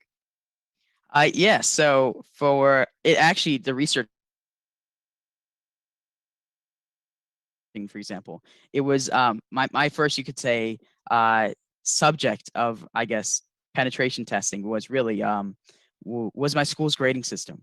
And I started there, I was like, okay, I know perfect target, something fun, because again, I wanted to gamify the experience for myself. So I was like, who wouldn't want to hack their own grading system?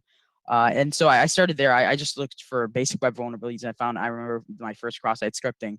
But as I grew those skills, those web penetration testing skills, I found a lot more vulnerabilities, like external XML entity inclusion or SQL injection. And being able to see, the plain text password of my peers, those sorts of things. As my skills grew, I kept improving by testing against my grading system and actually, learning more and more by actually using a real target there. And so in 11th grade, that was actually the first time I applied, I got denied.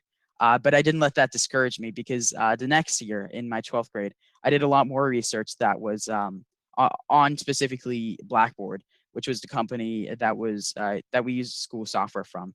And I found a lot more vulnerabilities, and I made sure to improve my talk to the point where there was a significant amount of vulnerabilities and an amazing story behind it as well, because there was complications such as Blackboard, the company that the school software company. I had to sign a contract with them, but that whole experience was an amazing story, and I now had the technical backing to support that story, because DEF CON isn't like, war story plays. It's more about the nitty gritty stuff. And so then when I reapplied in 12th grade, I got in. And yeah, so this flag is a speaker flag they gave me for speaking there this past summer. You're muted, by the way. Sorry, that's awesome. Congratulations again on that. Quickly, on the upcoming Black Hat Talk, what's the big lady and why should people come and listen to your talk? Yeah, absolutely. So the big thing about that talk is that I'm going to be moving past just doing theory or just talking about different techniques that are possible to do. And a large focus of the talk will be my own rootkit that I wrote. It's called Spectre, and how it works is that it will hijack the user mode network stack so that you can communicate with the malware over legitimate ports. So for example, if you have some Windows services listening on on port 1234, the malware can be controlled by sending a specially crafted packet to that port, and then my hook in kernel will actually be able to intercept that and then read a command from that. But really, I wanted the talk I'll be giving. It's not just saying here's stuff you can do, and this is a potential way of doing it, but it's actually applying that theory in an example rootkit that I'll also be releasing with my talk. Thank you very much, Bill. Appreciate the time you spent to tell your story here. Best of luck with everything. Continue to hack the planet. A big fan of yours. I encourage all the kids to follow Bill's work. On the screen right now, there's a QR code above Bill's head. I believe Matt has set that up to point to Bill's website or his blog. I'm not sure, or his GitHub. Above my head is a QR code there that points to my podcast, securityconversations.com. Head over there, subscribe, listen, help to share it. Bill, thank you again. Matt, thank you again for providing this opcode platform to showcase some of these things. So I appreciate it, and thank you. Yeah, thanks for having me. Thank you, guys. It's a pleasure to have you on the stream. Very interesting story. I was every time, it's always very interesting to know how people get into reverse engineering, especially now because bug bounties, web application security is way more trendy, especially with the new generation. And I remember when I guess when I was your age now, I met Dino Daizovi, who is a pretty well-known Mac hacker, but also did some Windows stuff. And even back then, when I was talking with him about it, he was like, "Oh yeah, well, when we started, we all were running Windows 2000. So whenever we wanted to try something, the barrier of entry was not as high. But now, the barrier of entry is even higher, especially if you want to do operating system security, and that's pretty cool, to see that there's still a whole new generation of people being interested in it. And it's really fascinating because I'd spend a lot of time talking to people about their careers, and there's so many folks who are CTOs and big engineering leaders at big companies like Microsoft and Google, who came out of game cheating, who came out of this great game cracking world. So I mean, this is the natural evolution of what Bill is doing. Isn't unique to kids these days. It's just a different different platforms and I think Bill and these guys have it actually a lot easier because there's a lot more documentation about stuff and a lot easier YouTube videos and tutorials for everything. So if you're a kid these days and you want to be a researcher and you want to be a hacker, there's no excuse for not self-learning. Well, not that there's no excuse, but there's little excuse. You know what I mean? Yeah, I mean, like, you still need to put the work in it, you know. Like, I don't think there is like more easy or anything because there's more things to learn. So it's you can get in the noise like very quickly, even like just reading. But yeah, cool stuff, Bill. Let's check if the chat has any questions. So there is one person who has a question for you, Bill. Did you join RITSec? It's a CTF player who was asking.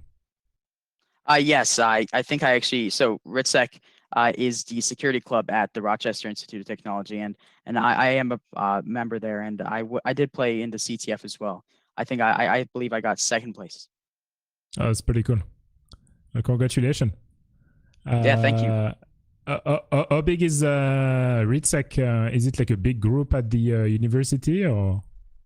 Yeah, I mean, it's pretty big. I wouldn't say that all security students at the university are part of it, but you know, there's a significant amount of people there. I'd say probably, I'd be speculating, but I'd say that there's 50 or more active members. If I had to estimate, I'm not sure personally. Oh, that's pretty cool. That I mean, I always find it fascinating now when I hear like there's like security groups in universities. You know, it's pretty cool because I remember when like all the New York people like started the security group at NYU. So I think it was like Stephen Ridley, like Dino Daizovi, Dr. Red. I think all those guys, they start. I think that I forgot who initially started it, but I was like, oh wow, that's really cool. But it's nice to hear that a lot of universities now have a lot of groups. That's pretty cool. Yeah. Does anyone have any question for Bill or even Ryan? Actually, I'm surprised that Costin and Juan don't have any questions for you. Oh, I scrolled. I scrolled down. I see a message from Juan. It's like, where can I buy those cheats? I need to beat the Vettel at Fortnite. Yeah, I mean, like, can you tell us slightly, just for people who have no idea, like about the P2C like model, like how big is that market? Because the thing is, a lot of people in the industry are very familiar with, you know, like the exploit market, mainly for exploitation, you know, selling to governments or like vulnerability brokers, but very few people are familiar with how the P2C like market works and how they would even leverage vulnerabilities. Yeah, sure. So the P2C market, I've mostly work. What I've seen is the AAA games, the ones with the state-of-the-art anti-cheats. It's quite a lucrative market because of the high detection rate and because of how much is invested into the anti-cheats, the cost of these cheats go up as well. And I know that there's a lot of cheats for those games with the state-of-the-art anti-cheats that can go for $100 a month or more. I've seen some even like for private leagues go for $1,000 just to get into these get into these pay to cheats. And so it's quite a lucrative market for the lower end games that might not have, you know, the high tier anti cheats.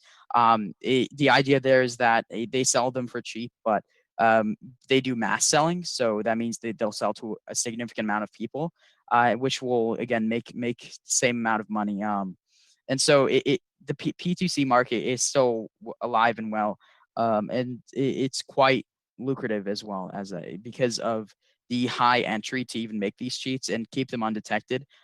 People charge a lot for them. Would they use 0 days for P2C? So it means pay to cheat, if I didn't mention it before for the chat. Sorry, what was the question? Have you ever seen like some private like or like pay to cheat like programs that were containing like 0 days for like local privilege escalation, you know, like to load the driver and everything? Because, you know, even recently, I think it's Alex Ionescu was tweeting, how can we all agree that driver signing is a joke, you know, because he was pointing to a GitHub that was just showing that driver that was like signed and that like all those like features, you know. So would you, because like for instance the Capcom driver actually comes from a well-known like cheater forum, and then it was used in a lot of malwares. So have you ever seen like P2C like stuff using like 0 days for like local privilege escalation or stuff like this? Yeah, so I wouldn't say for local privilege escalation. The general idea is that customers that buy these pay to cheats, they can run as admin. I mean, it's an assumption. But for example, 0 days that I have seen a lot is in vulnerable drivers such as Capcom. For example, being able to read the memory of another process. There's a lot of drivers out there that require administrator, but that allow you to tamper with other processes. And I know that there's that cheaters do a lot of research into that, specifically, how can we abuse these drivers that may require admin, but that allow us to interfere with another process and bypass the kernel driver of the anti-cheat. And so the most 0 days I've seen is around that, not local privilege escalation. It's quite interesting as well, because a lot of the vulnerable drivers I found were also during the course of trying to make, a cheat, because vulnerable drivers are really hard to, first of all, prevent, because there's legitimate software using those vulnerable drivers. And it's difficult to detect because a lot of the times it can be a 0 day. It's not public known. And a lot of these vendors won't even consider it a vulnerability, because if you can read the memory of another process, but it requires admin for you to even talk to it, then it is not necessarily, because Microsoft wouldn't consider that a vulnerability, because they don't consider ring 3 to ring 0, administrator to ring 0 a security boundary, because once you have admin, theoretically you can do pretty much anything. So it's not even technically a vulnerability in the first place. But there are still a significant amount of drivers that are not known to be abused by game hackers, because that allowed them to interface with games memory. Yeah, that makes sense. And I think some even, because there's like multiple types of anti-cheats, right? Like you said, there is like the grade ones that would be using a driver and kind of like protect like the process of the game. And funny enough, I don't think I've seen any game using like protected process, like the feature of Windows. And then I think there's like some games that recently like are just using purely like userland, like anti-cheats. Yeah. So with that, the reason they don't use like PPL or anything like that is because Microsoft has stringent requirements to even enable that. You can get PPL for anti-malware. If you're an antivirus or something, you can get your process actually protected by PPL. But for games, the only way to do that would really be to direct kernel object manipulation. Go into the eProcess structure of that process and then flip the PPL flag is to enable a protection. And a lot of anti-cheats won't do that. I haven't seen any anti-cheat do that, just because there's a lot of stability issues there. Now it's not documented, and it could cause issues later down the line when when there's a process that shouldn't be protected by PPL actually protected. I see. And I think like recently in the news, we have seen Riot Games doing like a bug bounty for like the anti-cheat driver. Is this like the actual first vendor to do that, or is there more vendors to do that? And the bug bounty program is only for like vulnerabilities, so it's not even for techniques for bypass or anything, right? Is there like any other vendors like approaching like researchers, or not at all? Usually they're more paranoid. So I have heard of some vendors doing private bug bounty programs before Riot Games, but Riot Games has been pretty much the only one I've seen actually like go through with it. And actually for bypasses like if you can get a DLL into the game, I believe they do actually consider that a vulnerability in the anti-cheat, because theoretically, a kernel anti-cheat, it should be able to prevent user mode attacks. So if you have like a user mode way of getting into the game process, that is they would consider that a vulnerability, as far in my experience. Yeah, that would make sense. Okay, cool. Another question from the chat, just to move on the anti-cheat topic, from Costin Rio. Did you ask the school for permission before poking at the grading system? Is asking for permission important? I think that asking for permission is important, but ninth grader me didn't really ask for permission, no. And that was primarily because I didn't know about some laws like the CFAA, and so I definitely think that now I definitely ask for permission for pen testing a target that isn't on like a local hosted thing. But at the time I did not ask for permission.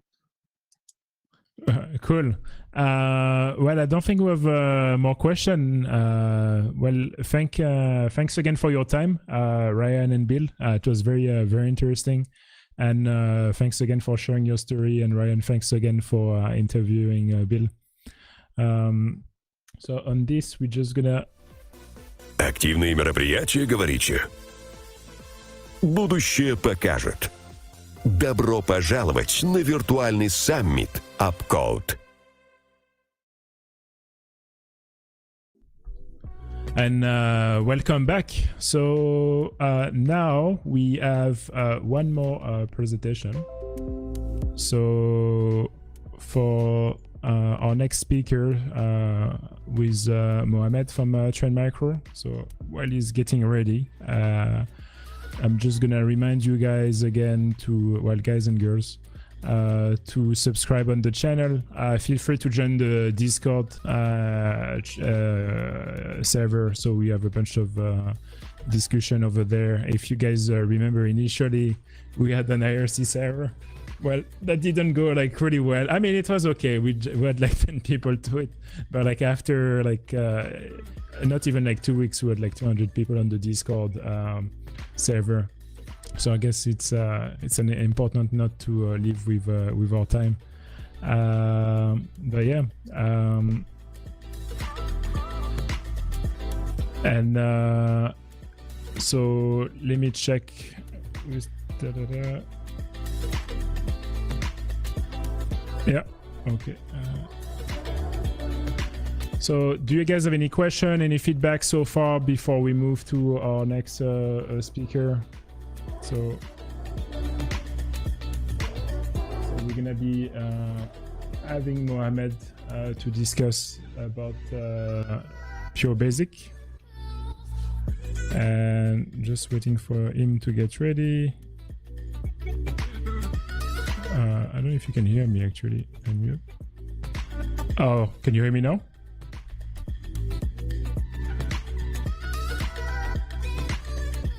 Okay, cool. You can start sharing your screen, I guess. And okay, cool. And yeah, and we will move on to the next thing. Will the next subcode be Animal Farm theme, French transition, etc.? Good question. So, you know, actually, it's quite it's not a bad comment actually, Juan, even though I'm sure you're trolling. There's this TV show actually called The Bureau that Greg recommended to me like I think 1 or 2 years ago, which has some pretty decent. I mean, it's probably not the official office, but of like shots of the DGAC and everything. You know, there's like some theme, you know, like the Russians, etc. So that's pretty cool. Initially, I was thinking of like using that for like the transitions, and then I was like, well, I don't know if you would be able to use it because you know it comes from an actual TV show and stuff.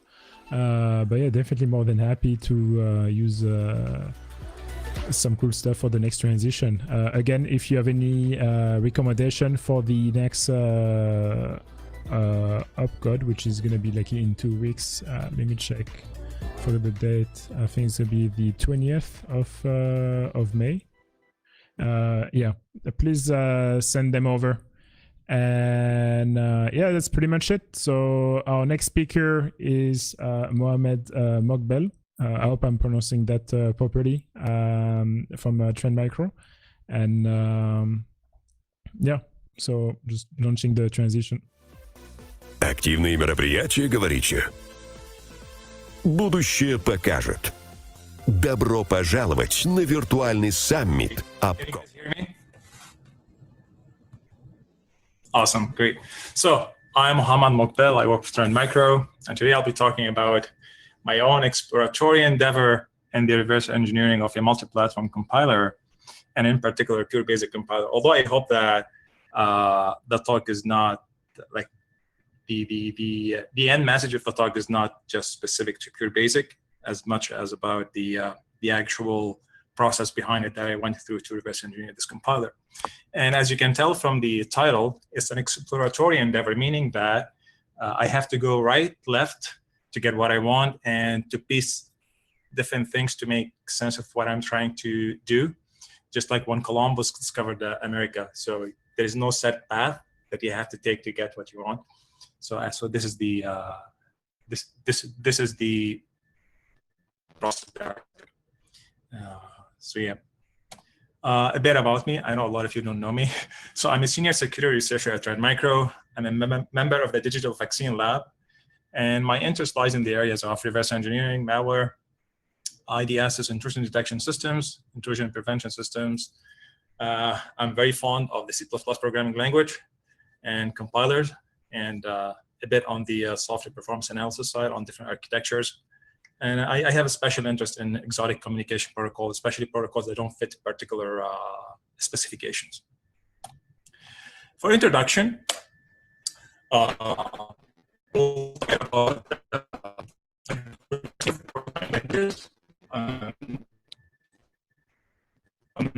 and the difference between a native programming language versus interpreted language. Such as and the upside, if we're talking about native. Really?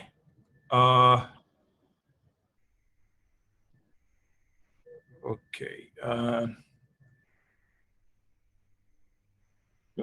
Yeah, it is. All right. Let me see.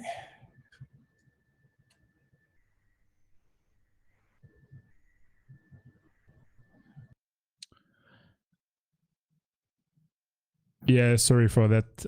We're trying to fix the problem.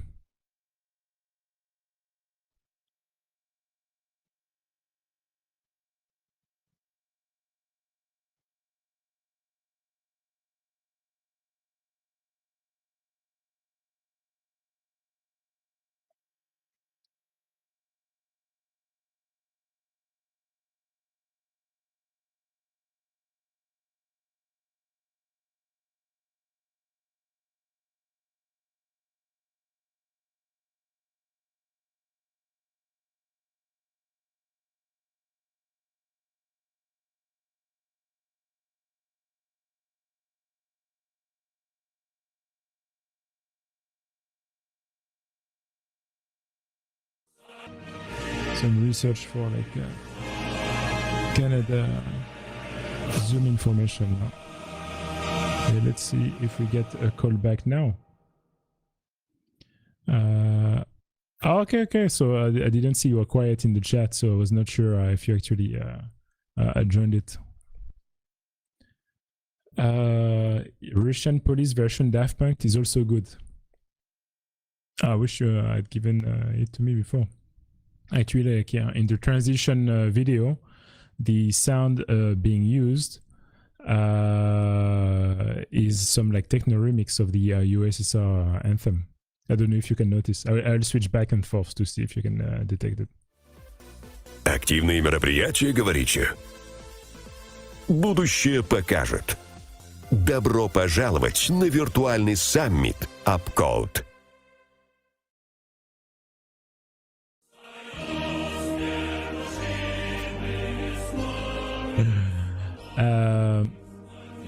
Yeah, I mean, Ryan should have a permanent interviewer spot in Upcode. I do agree. Like, he's a pretty good interviewer, and he has pretty good content also. So I think that's pretty fun.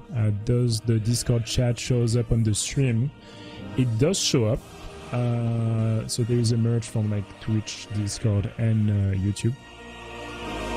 And so definitely.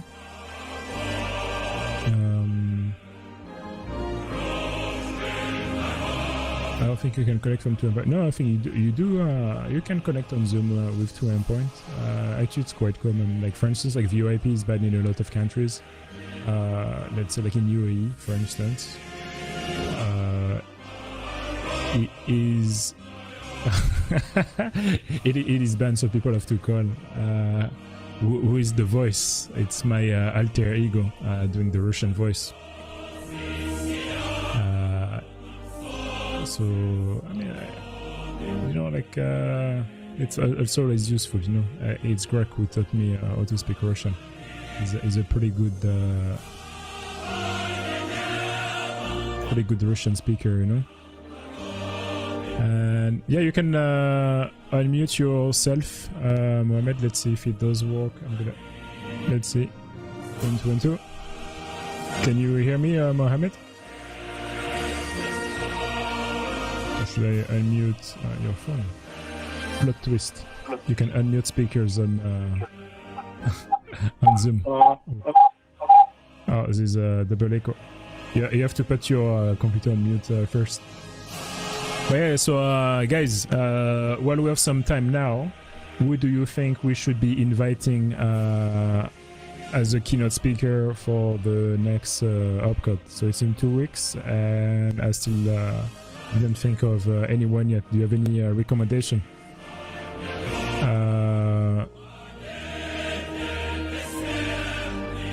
So that would be pretty good if you have any recommendation. For talks, actually, I think we are pretty good.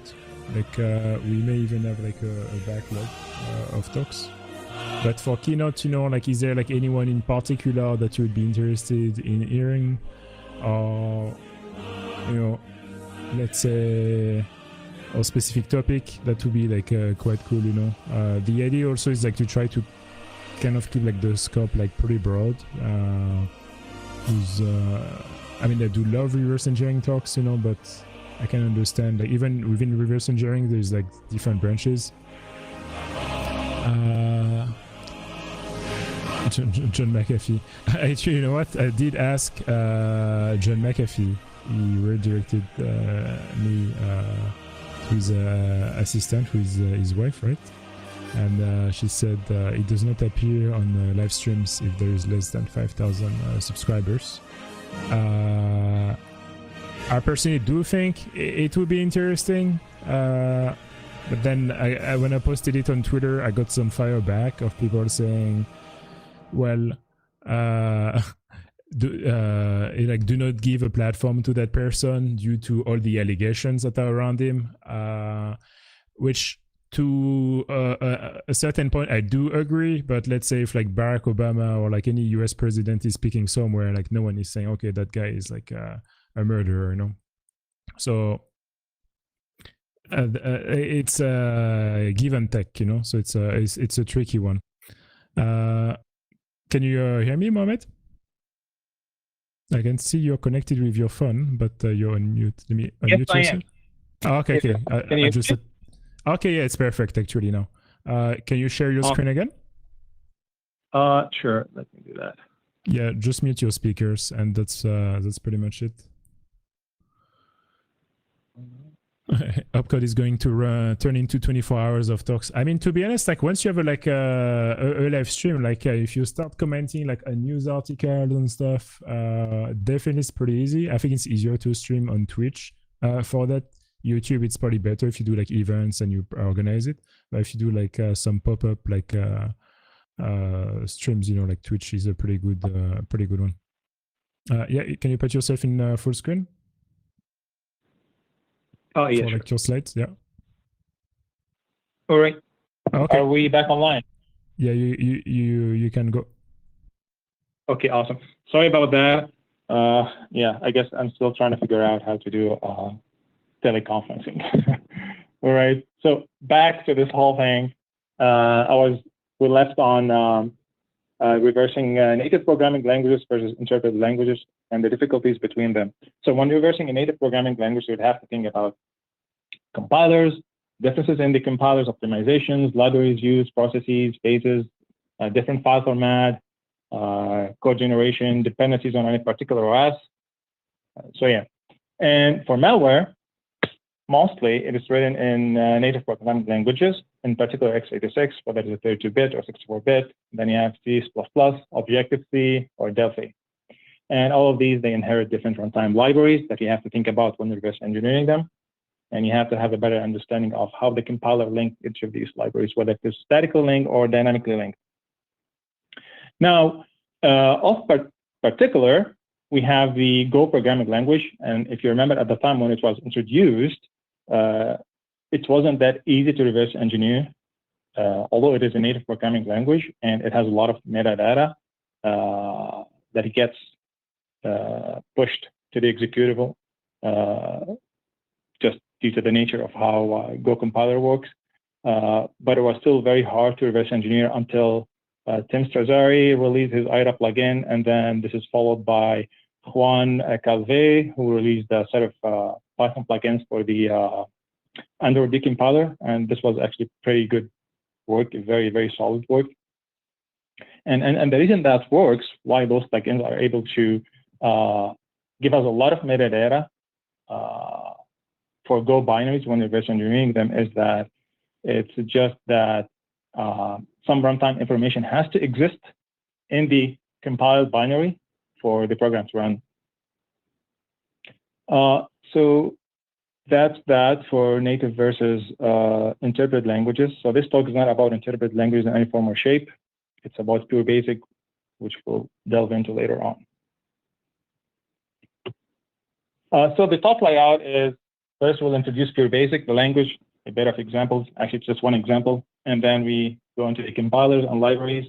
And then the thesis of the talk is literally, reversing proprietary file formats without doing any actual reversing, except in specific cases.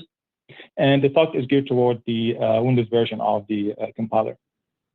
And then we'll do like highlight 2 case studies and demo a parser that I wrote and another plugin that helps in reversing pure basic binaries. So we start. So pure basic, it produces native code for Windows, macOS, and Linux platform. Again, it's literally native code. You can look at it.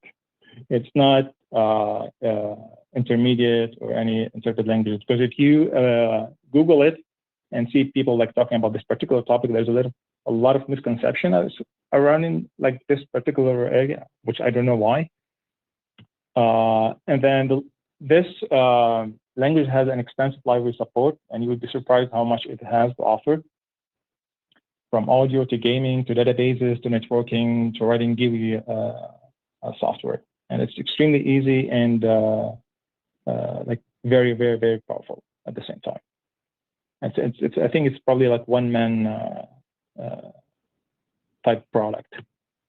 And it's a very high level language. If you've ever used or written a program in Delphi, you will feel at home with this language. And it has support for inline assembly, surprisingly, for both 32 and 64-bit architecture. And if you've ever used Microsoft Visual Studio, the 64-bit version of the compiler doesn't even allow you to use inline assembly, whereas this unknown pure basic compiler allows you to do that. And for assembly, it uses the FASM assemblers on Windows and Linux, and YASM on OS X. You can actually use pointers for memory access. It does give you such low-level access. And if you want to call into any of the shared native libraries on your preferred OS, you can do so via these helper functions called call function and call C function, depending on the calling convention. And some of the features of the language itself is, of course, you can use procedures, meaning functions, structures, interfaces. If we're talking about C++ or Java, it's adjusted classes with basic inheritance, just like one-level inheritance. And in this language, they are known as extends, not inheritance, like not inherit or anything like that. So this is an introductory example about how you would write a program in this language. So if you want to define a structure, this is how you define it. So in this case, we have a structure named COVID-19, and it has these 6 data members. And the way you define or give a type for a given data member is by ending the name with a dot versus and followed by the type, or just like one letter. In this case, name would have the type string, that the type bool, date infected type string, age type integer, and whatnot. If you want to have a data member with a type float, it would be .f. And then we create a list of that type, a list named patients of type COVID-19. And if you want to add an element to that list, you would have to use the add element API. Now, if we want to populate these data members, this is how you do it. First, the name of the list, open parentheses, followed by backslash, followed by the data member that you want to access, and then you give it the name. By the way, this is a fictional character. just came up with this name. So don't just go about Googling and hoping that you would find this particular person. And if you sort of get tired of repeating the name of the element, I mean like patients, you can just use the this unique construct called with and end with. And so if you say with patients, and then you can just reference the data members without having to type the list name every time you populate a given data member. So after that, let's say we want to pop up a message with some specific information from this data structure. We use the message requester. But prior to that, let's say we have multiple elements in this list. You got to select a particular element with the index. In this case, we use the select element or the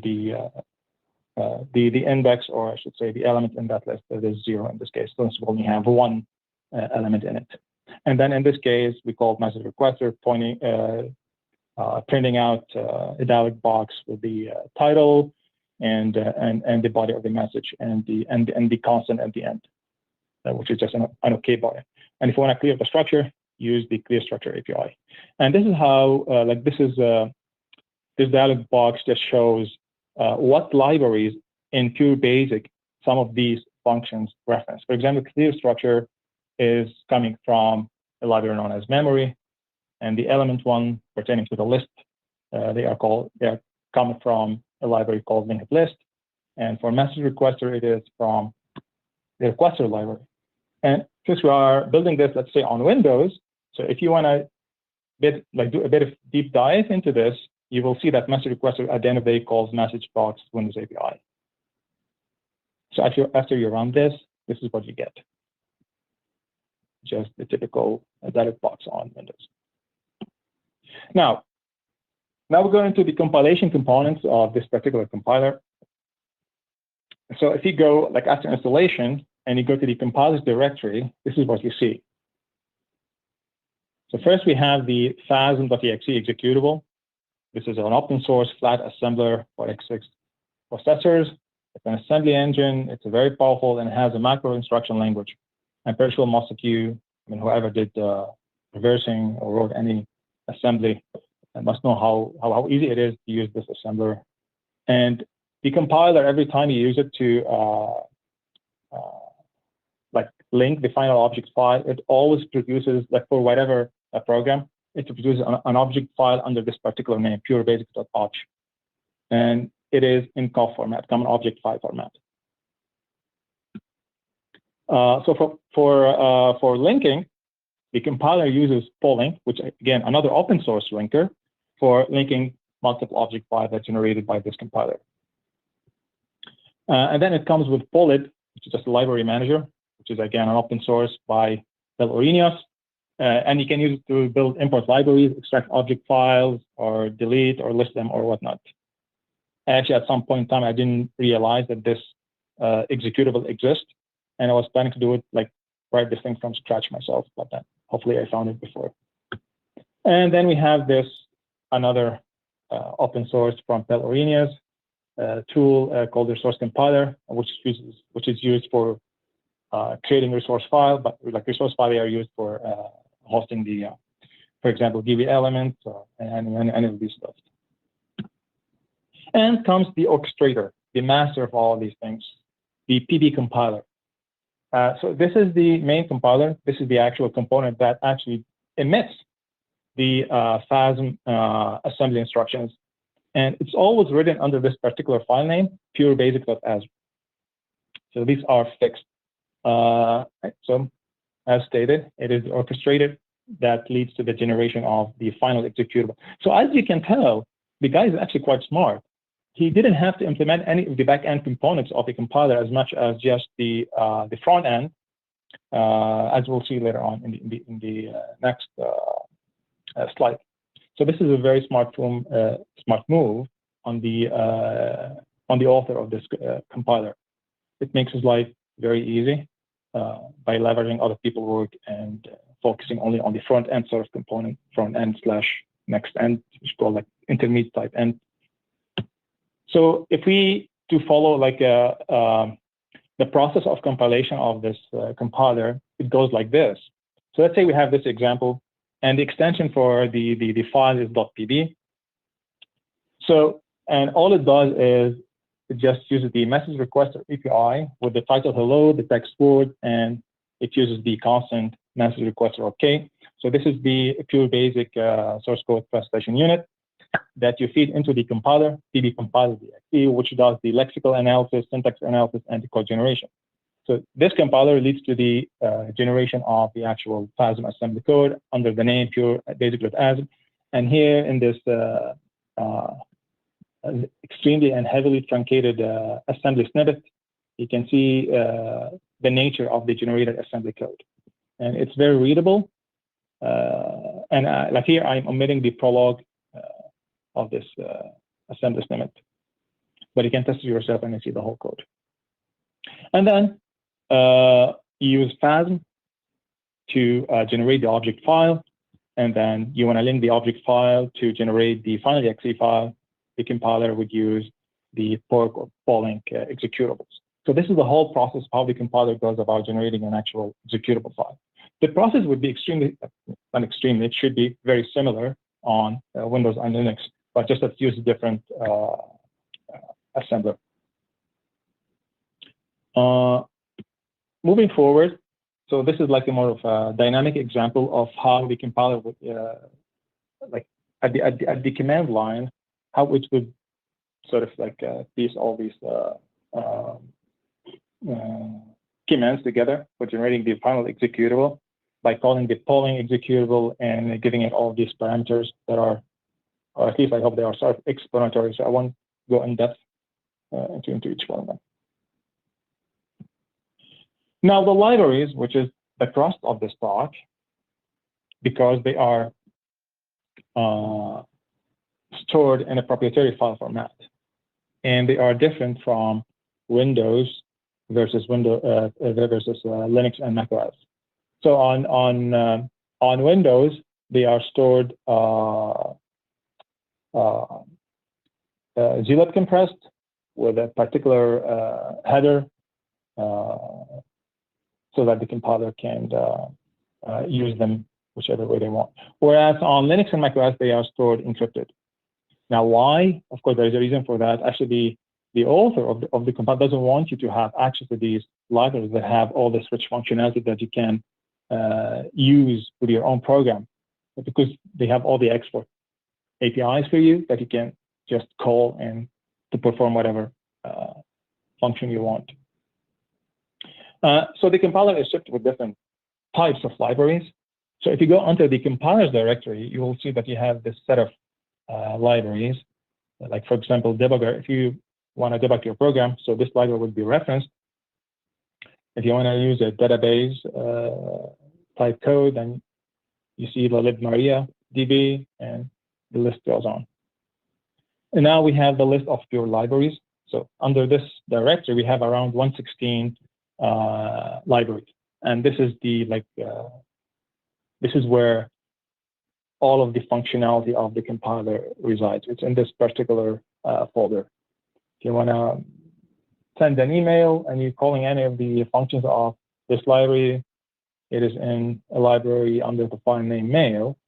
And if you want to write an FTP client, it's under a library called FTP, and the list goes on. And by the way, just so you know, all of this work is specific to version 5.71 of Pure Basic compiler. Like this is at the time when I started working on it. Now I think they have 5.72, but nothing major has changed. It's still a minor release. And now if you go to like if you're on Windows, so you have this directory, Pure Libraries, Windows Libraries, where you have some of the Windows proxy libraries. And if you want to write your own library, this is where it resides. It's under this particular directory. The compiler comes with its own SDK, where you can write your own library and use it in your code.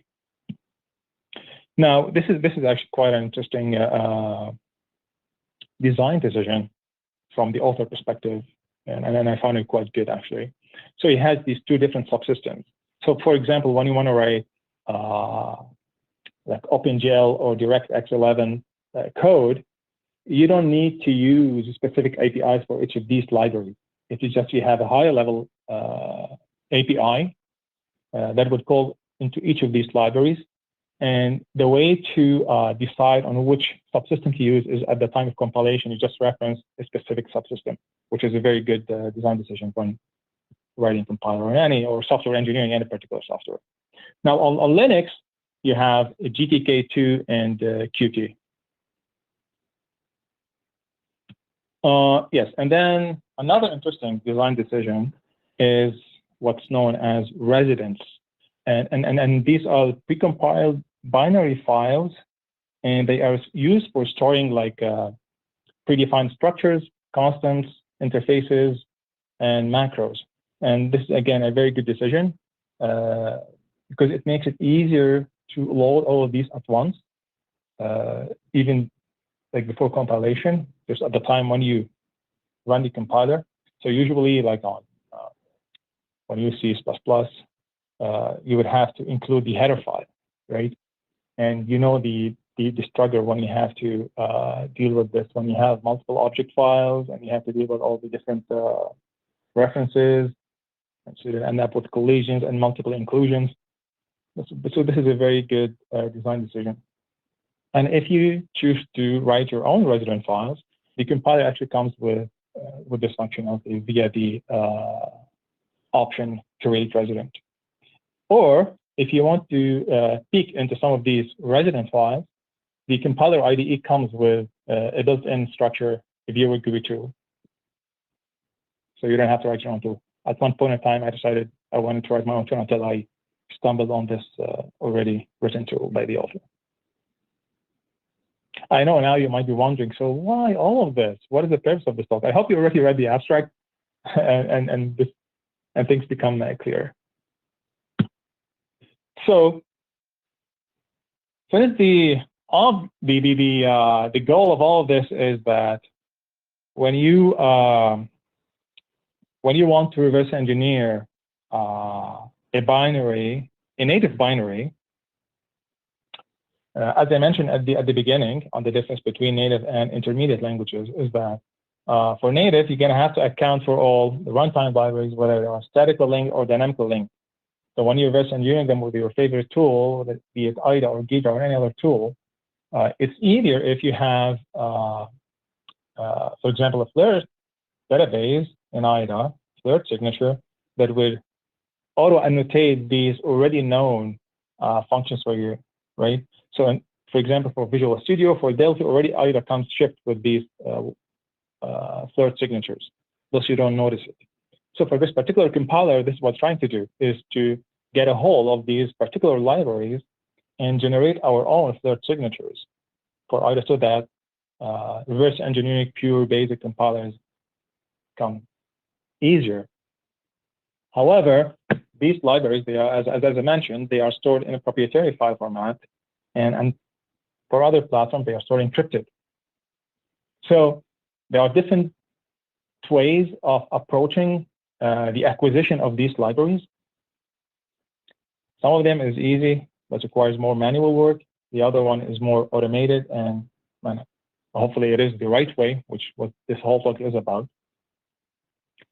To start with this, so when compiling a PP program, the compiler actually, depending on what APIs you're calling, that references a particular library from the pure libraries directory, it actually extracts those libraries from their proprietary file format and saves them in the user temporary directory under this particular folder name, pure basic, followed by a get the count decimal value. So this folder always gets created, and all the required libraries for the program you're compiling are written inside this folder in their plain format. So you don't need to do any reversing or anything. And it has this format that is .lib. And then if you want to get access to the actual object file that it creates, also as I mentioned at the beginning, it's always created under the main pure basic.obj, and the rest of the stuff, the source file, the resident file, or the manifest file, they're all under the same directory. However, and this is the point that you have to keep in mind, these files, they are written dynamically, and then they get deleted right after compilation is finished, so you don't have access to them. So at the beginning, I didn't know that. It's only because I was talking with this thing, and then I said, okay, let me run procmon from system terminal utility and see what's happening on the system during the compilation process. And this is how I got to know that the program writes these libraries into this particular folder in their original format. So there are a couple of ways of how you would approach this to get access to all of these libraries in their original format. One way would be to pass the actual PB compiler and trying to find the code that is responsible for dumping these libraries to this directory, and then nopping out the code that's responsible for deleting them right after compilation or whatnot. So I did that. That was cool. But again, to trigger all the libraries, I would have to use all the code necessary that would call into every single one of these libraries. And I would have to repeat this for every release of the compiler on every platform. So this is definitely a non-sustainable solution. Thus, why I automated the whole process in a static, more rigorous way. So yeah. Now we come into the crust of the talk, that is reversing pure basic libraries proprietary file format without actually doing reversing. Only one necessary. So, as I mentioned, these libraries, they are stored in a unique way. And we'll start, I know this slide is a bit overwhelming, but we will go through it step by step, starting with number one here on my left side. At the top, you will see this hexadecimal snippet. So I'm only accounting for these bytes. However, when you reverse engineer binary formats, you have to account for the entirety of the file that you look at, not just the first 10 or 20 bytes. And then this is part of the lessons learned at the end of the talk. So what I want you to get out of this is that you should learn a bit about how I approach it, as much as, oh, so this means that, or this means this. Otherwise, you won't get the full picture of this research. So first, we see, after opening it in hex editor, in this case, I use 010 editor, my favorite hex editor. So you'll see this particular ASCII string that's streaming out at you, and it is called ERUP, right? So this is stored in Little Endian. If you reverse it, it's pure, and I'm already dealing with a pure basic compiler. So this gives me an indication this is a magic value. So that's how I start, by creating my own high-level structure. So in this case, number one, I named this header pblib. Okay, so this is the library header. And then followed by this double word value. In this particular example, we're talking about a library named alpha image. It could be another library. It's just for illustration purposes. So the next double word value is what I call the index into the library data. Like, this is where the actual full library is stored, zlib compressed or not compressed. Okay, and this index, you're gonna have to start reversing it, starting on offset 0C. So you might ask, how did you figure that out without actually performing any reverse engineering? Again, I said this is an exploratory endeavor, meaning that I tried this, I tried that, until things start to make sense to me. So yeah, it's literally sort of like use the divide and conquer type approach until things start to make sense to you. And then followed by the next double word value, starting on offset 08. So what is this? Oh, it's an ASCII value. It's 4-bit starting Little Endian, which indicates the library version. So after doing like a string dump of the compiler, you get to see that, oh, it has actually 2 library versions, 3 or 4. And then followed by this another double word value in blue. And this actually takes either of the values, 0 or 1. And this indicates that if it is 0, this means that the library is actually stored non-zlib decompressed. If it is 1, it is stored zlib compressed. So, but how do I know that it is zlib compressed if I didn't do any reversing? You will see later on how. And then followed by this double word value at offset 10. And this offset holds the size of the stored library, of the actual real library in this proprietary file format. So this is the size of the library decompressed, as shown here in this data member. And then after that, we have the, here it's stated clearly, it's an alpha image string. In this case, this is the actual original file name of the library we're dealing with. So you could, technically speaking, you could have the library named under, like the proprietary file library under.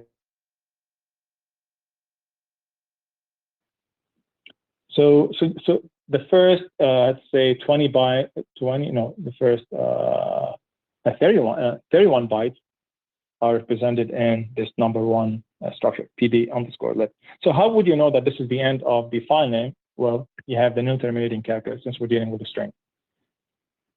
And then followed by, now we start with number 2 structure. Now here where it gets a bit messy, but I hope I will be able to explain it very clearly. This is what I call library types, based on my investigation by looking at most of the libraries shipped with this compiler. It turns out we have 2 library types. At least this is what I call them. They need not be called this way. So starting where we left it from, at offset 32 decimal, we have this value 01. Turns out to be it's fixed and it's always 01 for all the libraries. Okay, fine. So we won't have to do anything with this one. Now, what follows is what I call a sort of like a dynamic interpretation for deciding whether you're dealing with a library of type 1 or a library of type 2. If the byte at offset 20 hex is 0, then the next byte has to be 2. And this means we are dealing with a library of type 1. On the other hand, if the next byte is not 0, then the constant byte, the next byte is not set. It will not be 2, meaning we're dealing with library of type 2. Now you will see later on what type 1 is and what type 2 is, the difference between them. So as I mentioned, if the offset at offset 20 hex is 0, it has to be followed by the lib type constant that I remember that is always 2. Now I have, like in this particular structure, and this is literally how I have it hard-coded in the code, in my parser, I have these, what I call shadow members, because they are not part of the actual structure, to just that help me in parsing, deciding on what library type I'm dealing with. So now we move into structure number 3, which details the data members of type 1 library. So in this particular case, like this alpha image library, we're actually dealing with type 1 library. So take this as a perfect example for illustrating this particular library. So what should follow after 2, so remember, if type 1, 2 is constant, is the actual class name. And in this case, it is image. And then followed by number of referenced internal libraries. So in this case, we have 01. This is the number of referenced internal libraries. So we only have one library. In this case, it's named image. What this means is that this library, this main library, alpha image, it's referencing the class image from a library under this name, image. So if you go into the directory pure libraries, you should find another library under the name image that exposes the class image. So how did I name them and make like sense of them in this way? It's just like by poking around and reading through the documentation and making sense out of it until the picture is clear. And now we go into type 2 library. It's not much difference from type 1, except that in type 2 library, the library might be referencing what I call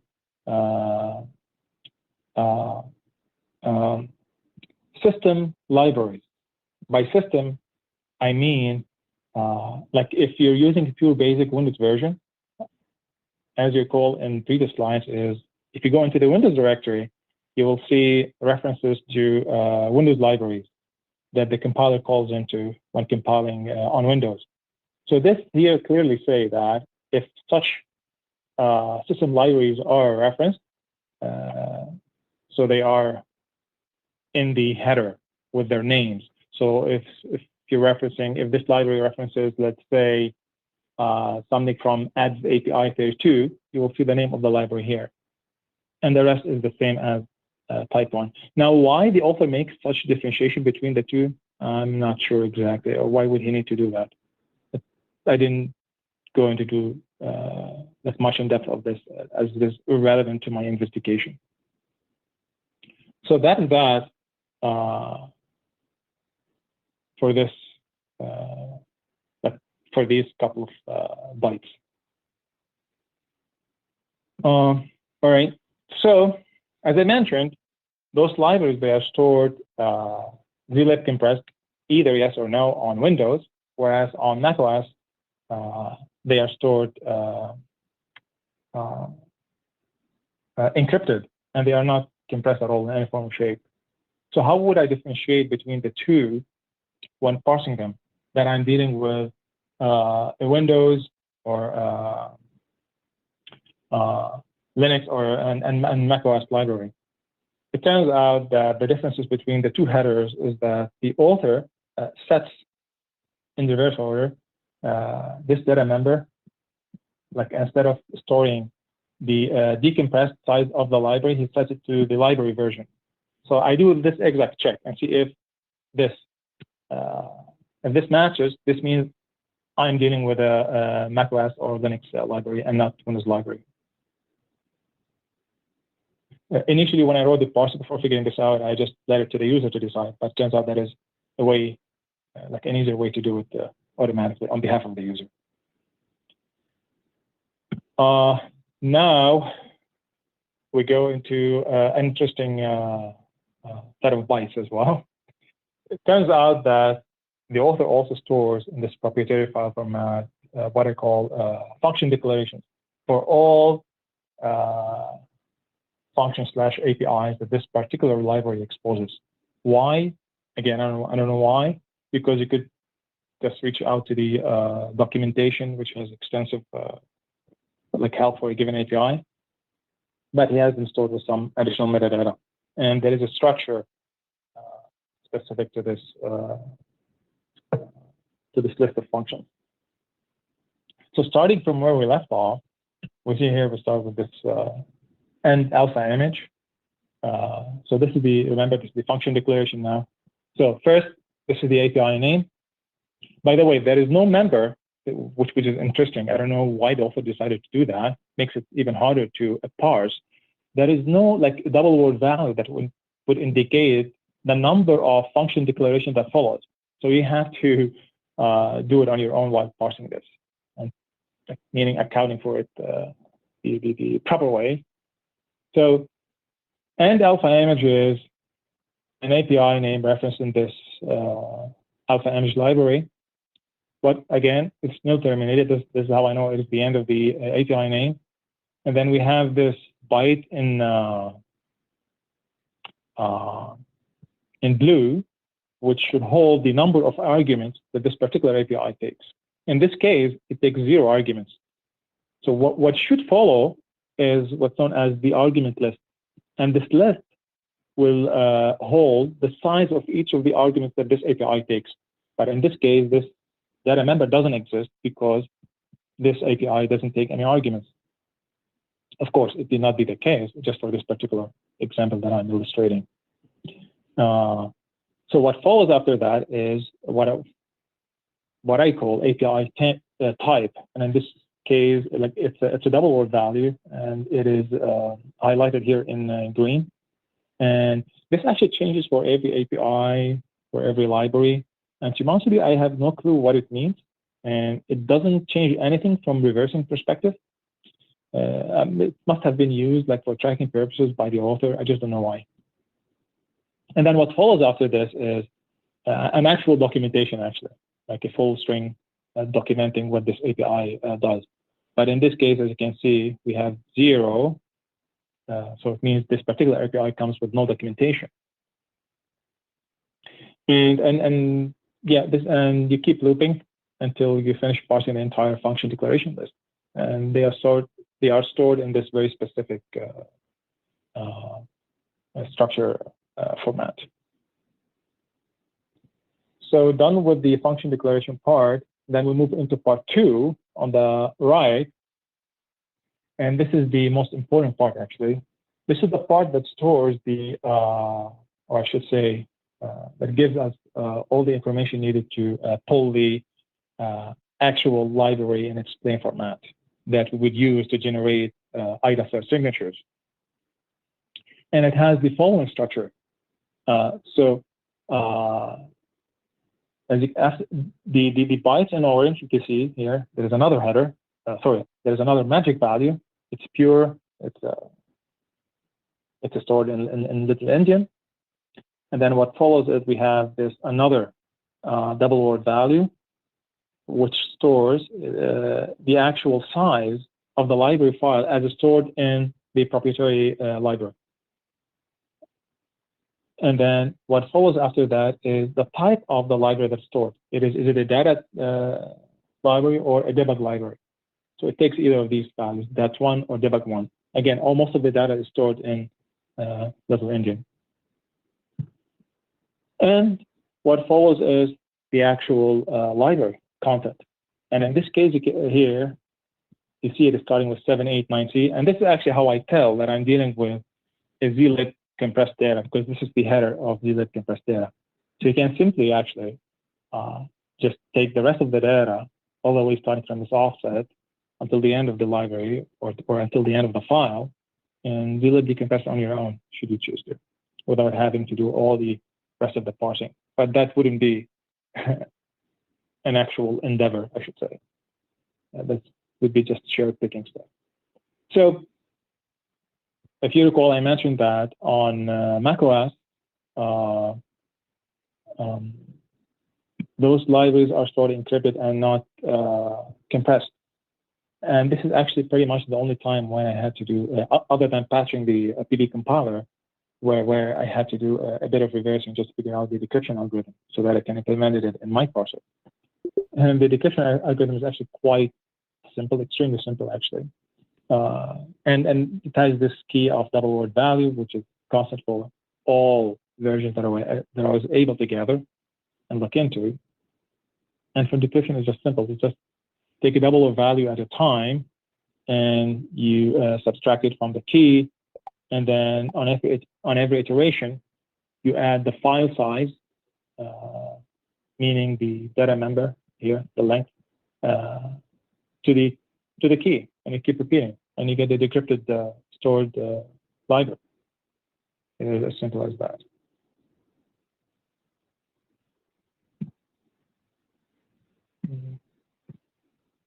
Now, okay, so we're done with the parsing of the proprietary library file format and extracting the actual library we're interested in. Now we come to what's known as a resident file. As I mentioned, these resident files, do not confuse them with resource files. These are specific to Pure Basic. They have this structure. So as I mentioned, these resident files, they contain macros, interfaces, meaning classes, constant values, or whatnot. They are stored in binary format, and they have and they follow this structure. I didn't find a need to add this feature to my parser. but I'm just stating here in this slide just for reference purpose should anyone else decide to parse these by themselves. And you might be wondering, like, how did I figure out that, for example, let me say, that for example here, prod, I have this this unique marker called prod. Like, how do I know that this implies that that the payload that follows this marker is this is where the interfaces are stored, because you didn't do any reversing. It's just a matter of looking at this stuff and making sense out of it. Like, what is the name of this? And then go check the help file and look at it like this. You literally don't have to do any actual reversing. Now, so this is just like some general notes from this experience on what you should consider while reverse engineering proprietary file format without doing any actual reverse engineering. And I believe I've already stated most of this stuff, but just to reiterate, whatever framework you're reversing, you got to familiarize yourself with it. Irrespective of how complex it is or what technology it is using, you're going to have to read into it and read documentations, poke in every directory, and execute this, execute that. And whenever you're in doubt, just Google it and see if somebody else answered some of your peculiar questions that you can't answer yourself. And of course, the most important part in all of this is a hex editor, whatever hex editor you use. And experience does indeed play a major role when like trying to reverse engineer such stuff without actually doing any reverse engineering, because it helps you in identifying certain patterns and specific constructs that you otherwise wouldn't be able to do easily. You can, but not easily. You would have to get a gray hair until you get it right. So just to make this note clear, reversing binary format is definitely different and more difficult. Not only from reversing perspective, even from parsing perspective, especially when you're dealing with dynamic data, with data that you don't know the size of it, it makes parsing really, really hard compared to reversing text-based formats such as HTTP protocol. Although parsing HTTP is not also that simple, but nonetheless, it's quite obvious what you can do with HTTP. You don't need to second guess things. So just like just some general recommendation when reversing binary format is, the first thing that you need to account for is to look for strings, string that ends with the delimiter, the null terminator character, and you have to make sense of types of size 1, of size 2, of size 4, depending on the architecture you're dealing with, and not the endianness, whether you're dealing with little endianness or big endianness or whatnot. And again, you need not keep focusing on the first byte or first 16 bytes when you're reversing like a file of 20K bytes, for example. No, you're going to have to go through it first, or at least not first, but a couple of times to look at the entire thing in its entirety, trying to make sense out of it so that you don't lose concentration just by trying to make sense out of this one particular byte. What does it mean in the context of this entire thing? So yeah.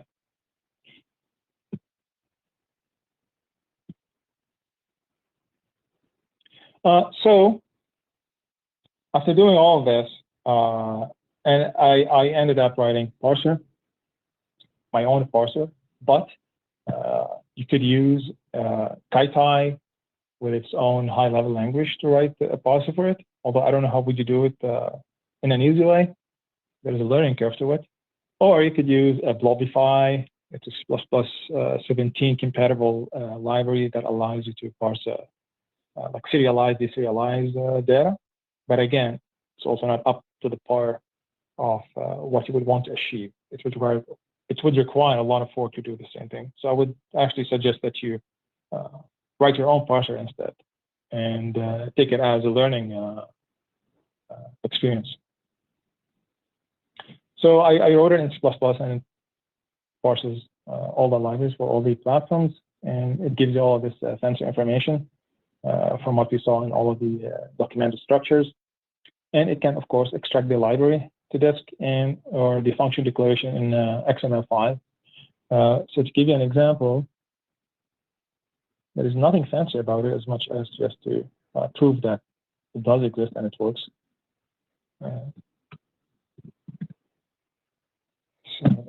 So first you give it the library. In this case, I just took as an example the gadget library. And if you want to print to the console all these fancy structures in a contextual manner, so just give it the P option. It prints everything to you, including the function declaration and whatnot. But here I'm just gonna outline some stuff. So this is all the stuff. And what I want to show you is, for example, this particular library is a type 2 library. And you can see it here, like the reference system libraries. So these are the names of the reference system libraries. In this case, it's Windows, and it's referencing these Windows libraries. This is what I mean by system function declarations. As you can see, this particular library has this huge list of APIs stored in it. So first you have the API name, number of arguments, and then followed by the size of each of the arguments. Yeah, you would be surprised to know that there is some of the arguments hold the size of 40 bytes. If you check the documentation, you will see why. And then the type, as you can see, the type is the lower value and changes per API. I have no idea why. And then followed by the like help that describe what this API does. What else? I mean, you can extract it, just an E, and you get the library. It generates the gadget.lib for you. You want to dump function declaration in XML file. It generates the XML file for you. And let me see how it looks like. All right, gadget. Underscore. Hopefully, get so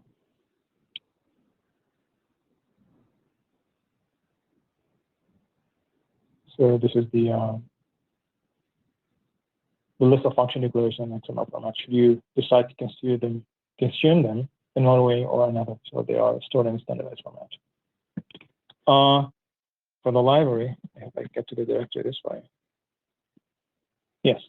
So this is the extracted library. So if you open it with your hex editor, here, as you can see, this is cost stuff and extracted as well. So now going back to the slides. Again, so to make reversing this even more easier, I wrote an IDA-Pro plugin. It's written in C++, and it allows you to check if the binary loader in IDA is a pure basic binary or not by checking for certain prolog functions. Again, this is all specific to Windows, so I can just work on this for like endlessly and accounting for the Linux and macOS version. Hopefully, somebody else will pick it from there and add the rest of the functionalities. And of course, I generate IDA flirt signatures for all the libraries for the Windows version of the compiler. And depending on whether you're dealing with 32 or 64-bit, the plugin will automatically apply their respective flirt signatures, so you don't have to do anything.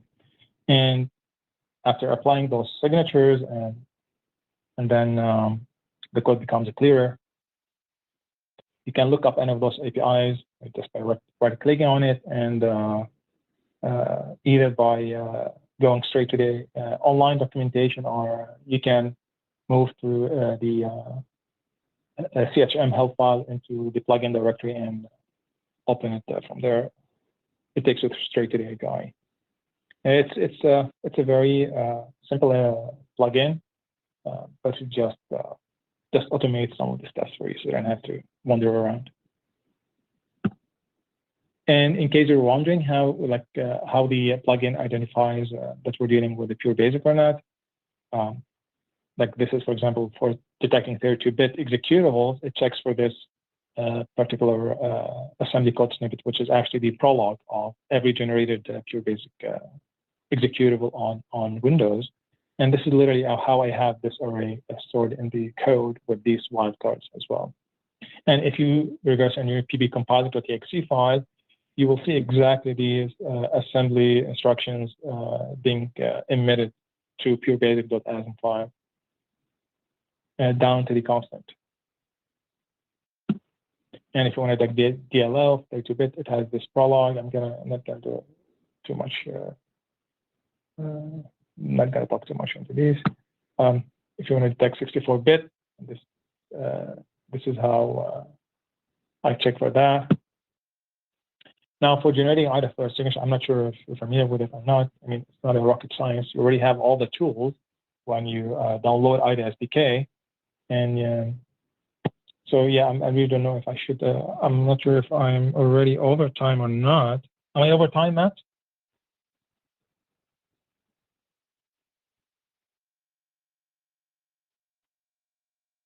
Okay, awesome. Okay, gotcha. Okay, so for generating a third signature on for any of these libraries that we gathered, it's first to use this tool called pcf.exe, which is the COF parser, and for other file format parsers, also IDA SDK does come with other parsers, but in this case we're dealing with COF file format type libraries, so we use pcf.exe, and of course you have binaries for each platform. These are all included in the SDK. And this would give us the actual library pattern file that we would use to generate the final signature. IDA has great documentation of what these pattern files entail, like down to the specifics. So once you generate that pattern file, you use sigmake, which generates the actual final signature file. And of course, it's an iterative process from this point on. Because you might encounter some collision, especially if you have functions with like a few bytes. So those you might have to fix manually, and it's quite easy. I already did that for those I shipped with the plugin. So you really not to worry about any of those stuff. But nonetheless, those collisions, they actually, they're really not that important because they deal with functions of debug nature. So they don't touch on the actual functionality of a given API that you're sort of afraid of missing on, that the flirt file did not auto-identify for you. So yeah, that's all. It's literally quite easy to generate those sections. However, just keep in mind that you have to have a paid version of IDA to generate those signature files because the SDK is not free. So as a case study, just to make sure that this thing actually works.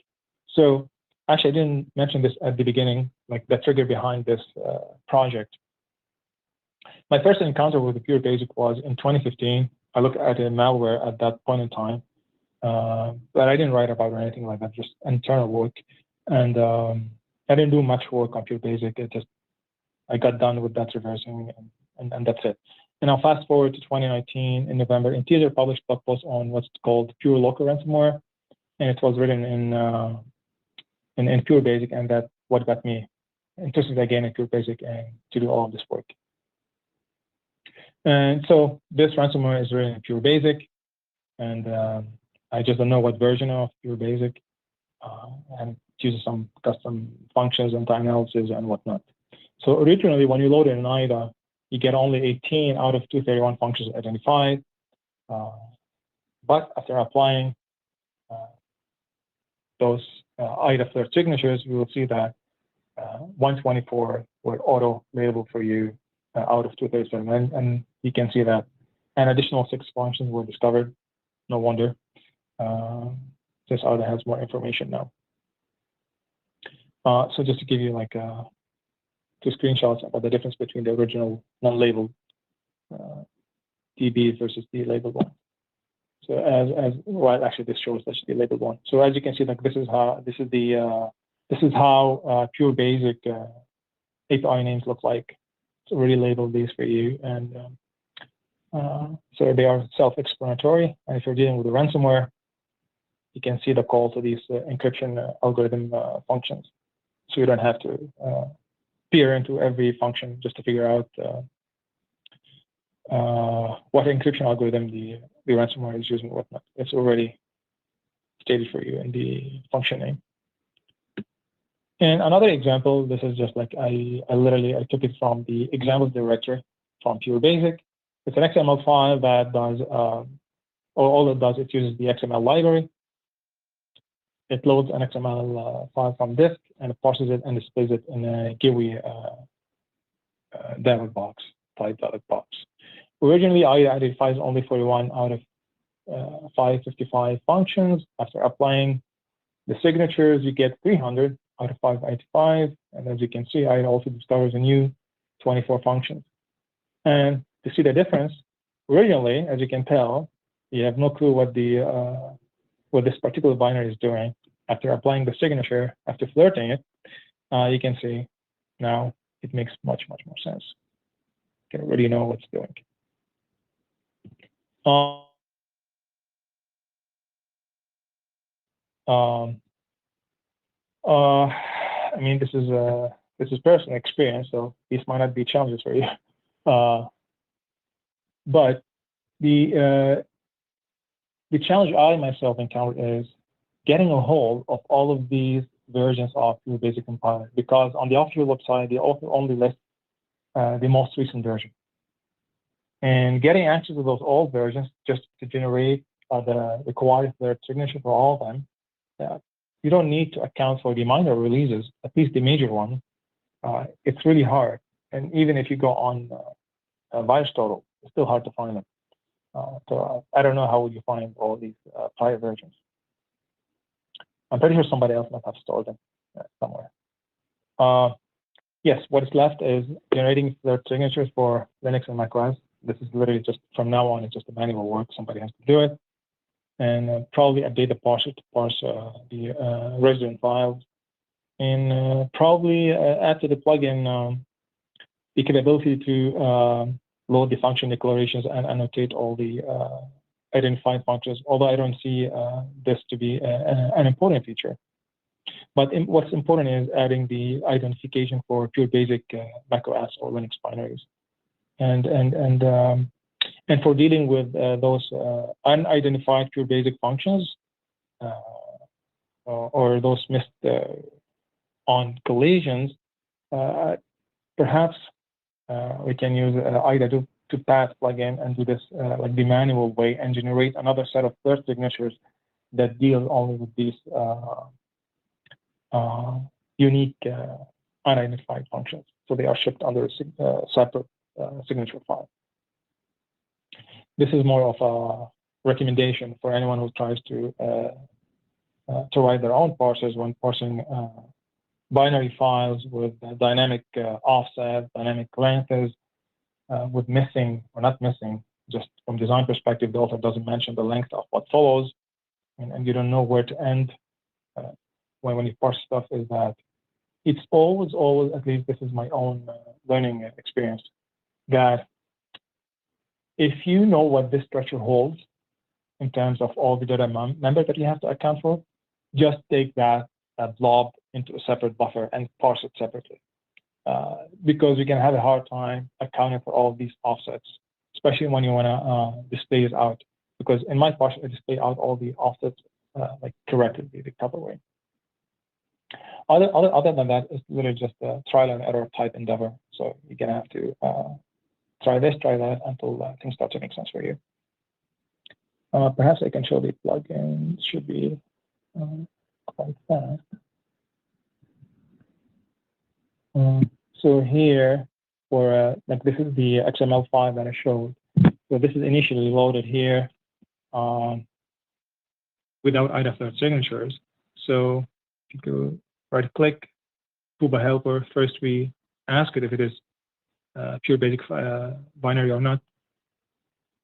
It says it is a Pure Basic binary file. Do you want to apply third signature? We say yes. And then it asks you what type of libraries do you want. I mean, by default, you have these first two selected for you. since yeah, the most common ones. But if you know you're dealing with DirectX or OpenGL, you can just select them. It doesn't, I mean, hurt to select them too. And then if you click apply, and then you can see that the plugin already auto-identified this stuff for you automatically. And just to make it even nicer, you can make it even this way. So as you can tell now, the code is much easier to read. All the functions are labeled for you now. And for the case of pure locker, it's also the same process. Is it PDF file? So you say yes.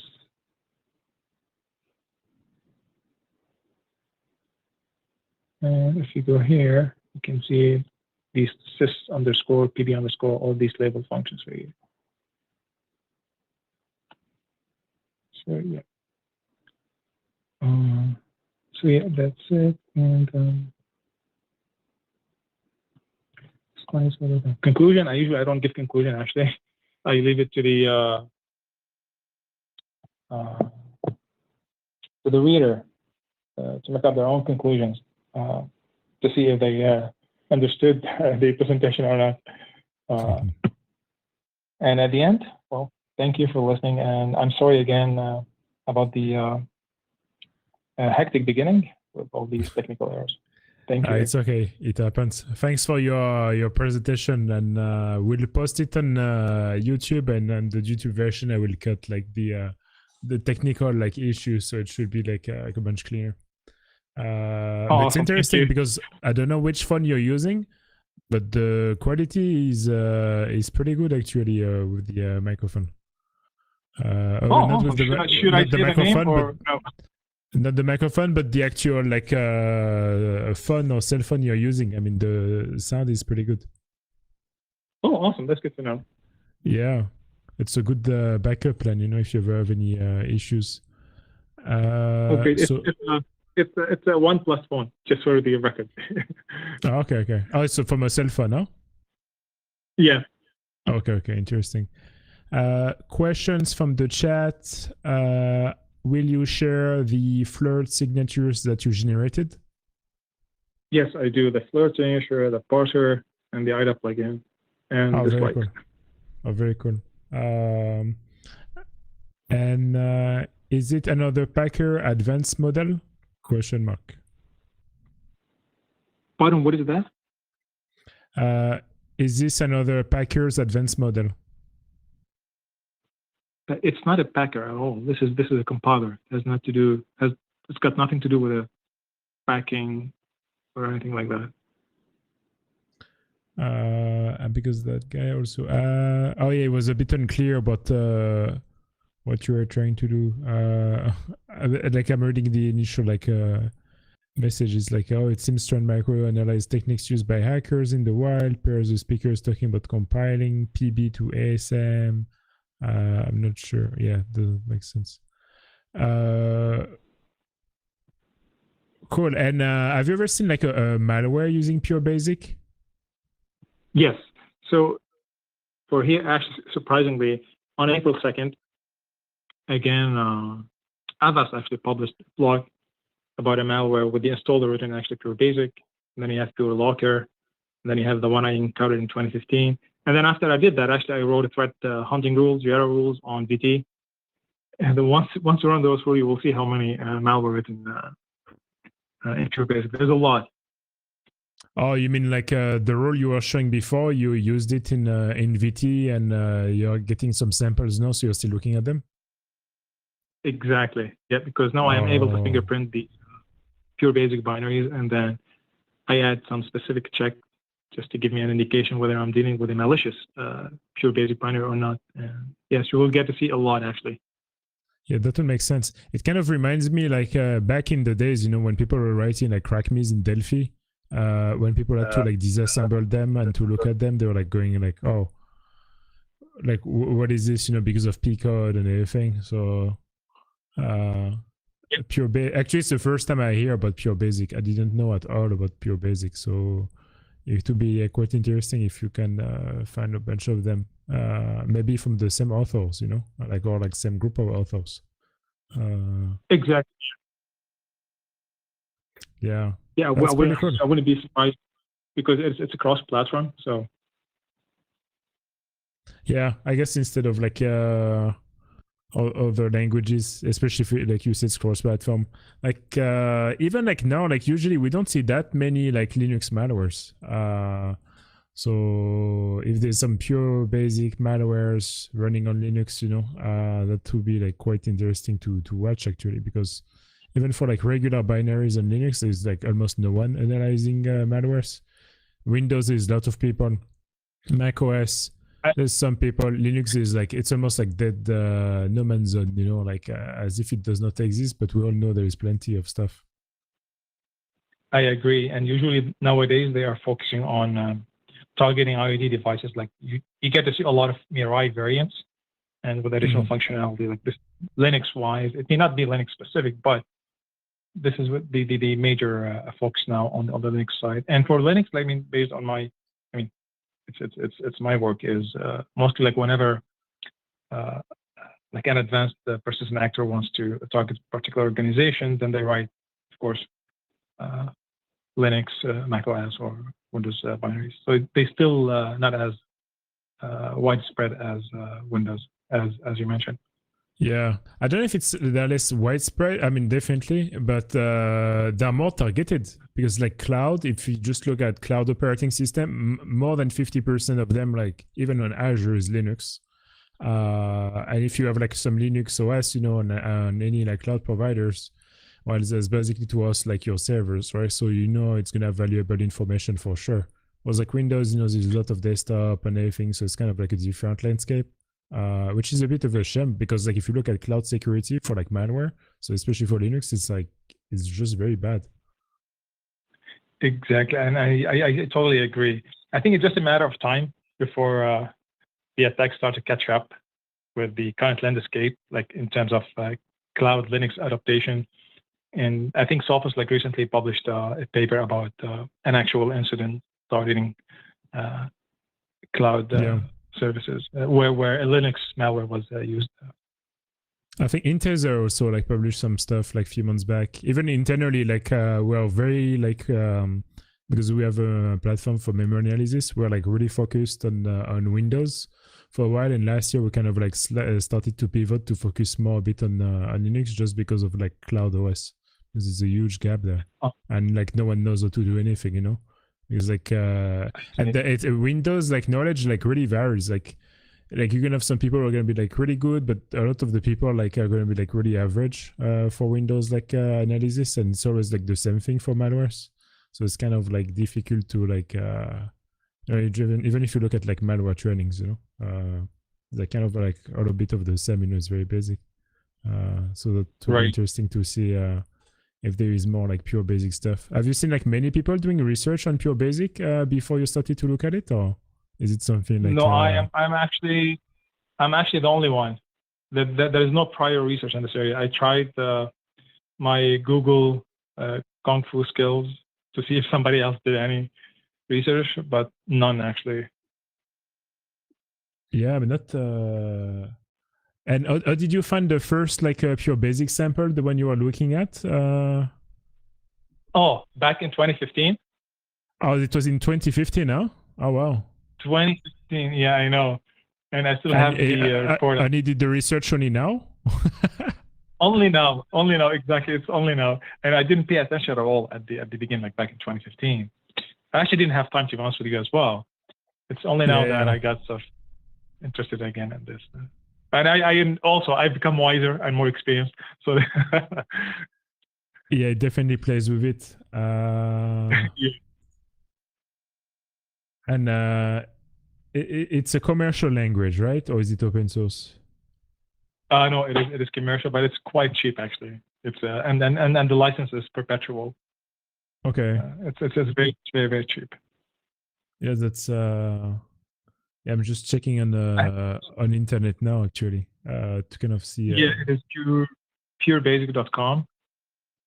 What type of people use it like generally? Because it looks like very obscure. I know it's used for writing games, databases, editors. Yeah. Is all it of like these. And a he has, legacy like programming language or? actually, it does inherit as per the author's history of the language. He does clearly mention that it inherits something from the basic language itself. Okay. Like in terms of like a syntax and whatnot.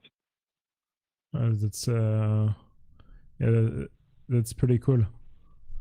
Well, let me check if there is more questions in the chat. I don't think so. All the slides and stuff will be available on GitHub. Mohammed, I'll send you a link.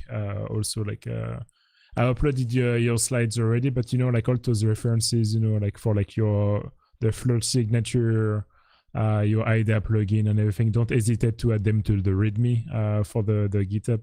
So like there is also like the other references. So it makes it like quite easy for people to kind of like look at all the information. And yeah, that's pretty much it. Well, thanks again to you, and pleasure to have you with us on Upcode. And yeah. Well, thanks a lot for giving me the opportunity to present this work. No worries. I know it's a tough time to find a place to present like stuff now because of the thing. But definitely that's really cool research. And actually, I was surprised when I saw your slides because like there's so many. I was like, oh wow, actually you did like a proper like presentation and everything. I was like, okay, cool, because usually the format is 30 minutes. But I was like, this guy actually did like some proper work, so like I'm definitely gonna give him an exception. Oh yeah, I was actually worried about that, like timing wise. Yeah, no, it's okay. Okay, well, thanks again. Have a nice day. Thanks, you too. Bye. Bye. Bye.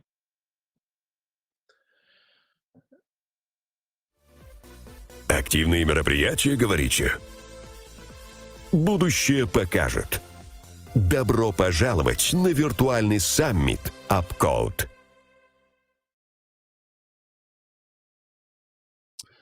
And yes, it is time. It is time to leave each other. I hope you guys had a great time before we leave. Like obviously, like I was just saying right before, the slides are going to be available on the GitHub repository of Upcode that you are seeing now. So the slides of Mohammed are actually already available now, and more link will be added. So the stream obviously is going to be available on YouTube. We're also going to cut the videos for like each of the presentation into individual presentations. And if you want to come join the community, so we have a Discord server, as I said before. You're more than welcome to join it. We're quite a bunch of people now. Actually, a bunch of people joined during the presentation, so that's pretty cool. So yeah, you're more than welcome to come join us also. And yeah, don't forget to subscribe to the channel. So maybe we can make a Costin's dream to have John McAfee here too. But yeah, but more importantly, like you get the notification like every time there is a live presentation, or in case we change the timing, if we start to go once a week, or even like now, like I was saying, the format is still like once every 2 weeks, but very likely we would like move towards another format where we would basically like move like every week. We started streaming on Twitch also, so the content is the same now. It's always good to have a backup, but since it's also easier to stream on Twitch, maybe like in the future, like to do some like ad hoc like live streams, Twitch would be like the #1 platform for that. And yeah, if you're on the Discord server, at least you could just like see all the live streams that we're doing. So more than welcome to subscribe on both platform. And yeah, if you have any recommendation for the next upcode, recommendations are welcome. Like I was saying, I'm gonna try to do like theme from now on, like today was like active measure with our friend doing the voiceover, and yeah, I think it gives a bit of an interesting like mood to it. And if there's also a specific speaker you would like to see, don't hesitate to let me know. Some people like send me some names, like I'm gonna reach out to them, or even like if you know them, you can just like tag them on Twitter, and yeah, just tell them to submit. We also have a call for paper here, so it's open to everybody. Everyone can submit. And if you have read any like cool blog post, some cool stuff, like I do think like there's a lot of content around now on the internet. It's kind of hard to read like articles.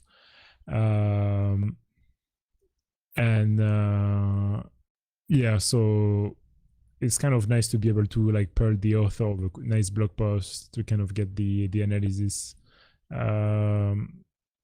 Because yeah, I think there's like a lot of stuff now, so it's kind of hard to like get the time to read everything properly. But yeah, that's pretty much it for today. If you have any questions, like don't hesitate, or any feedback.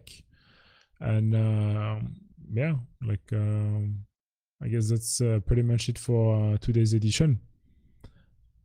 Just don't forget to subscribe. And like I said before, if you want to donate, we have the donation link for the Doctors Without Borders. And yeah, so that's pretty much it. Thanks again, everyone, and I hope you enjoyed it. I guess I will see you on Discord, and yeah.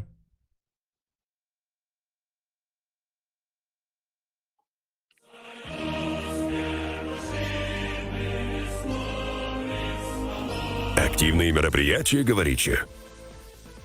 Будущее покажет. Добро пожаловать на виртуальный саммит UpCode.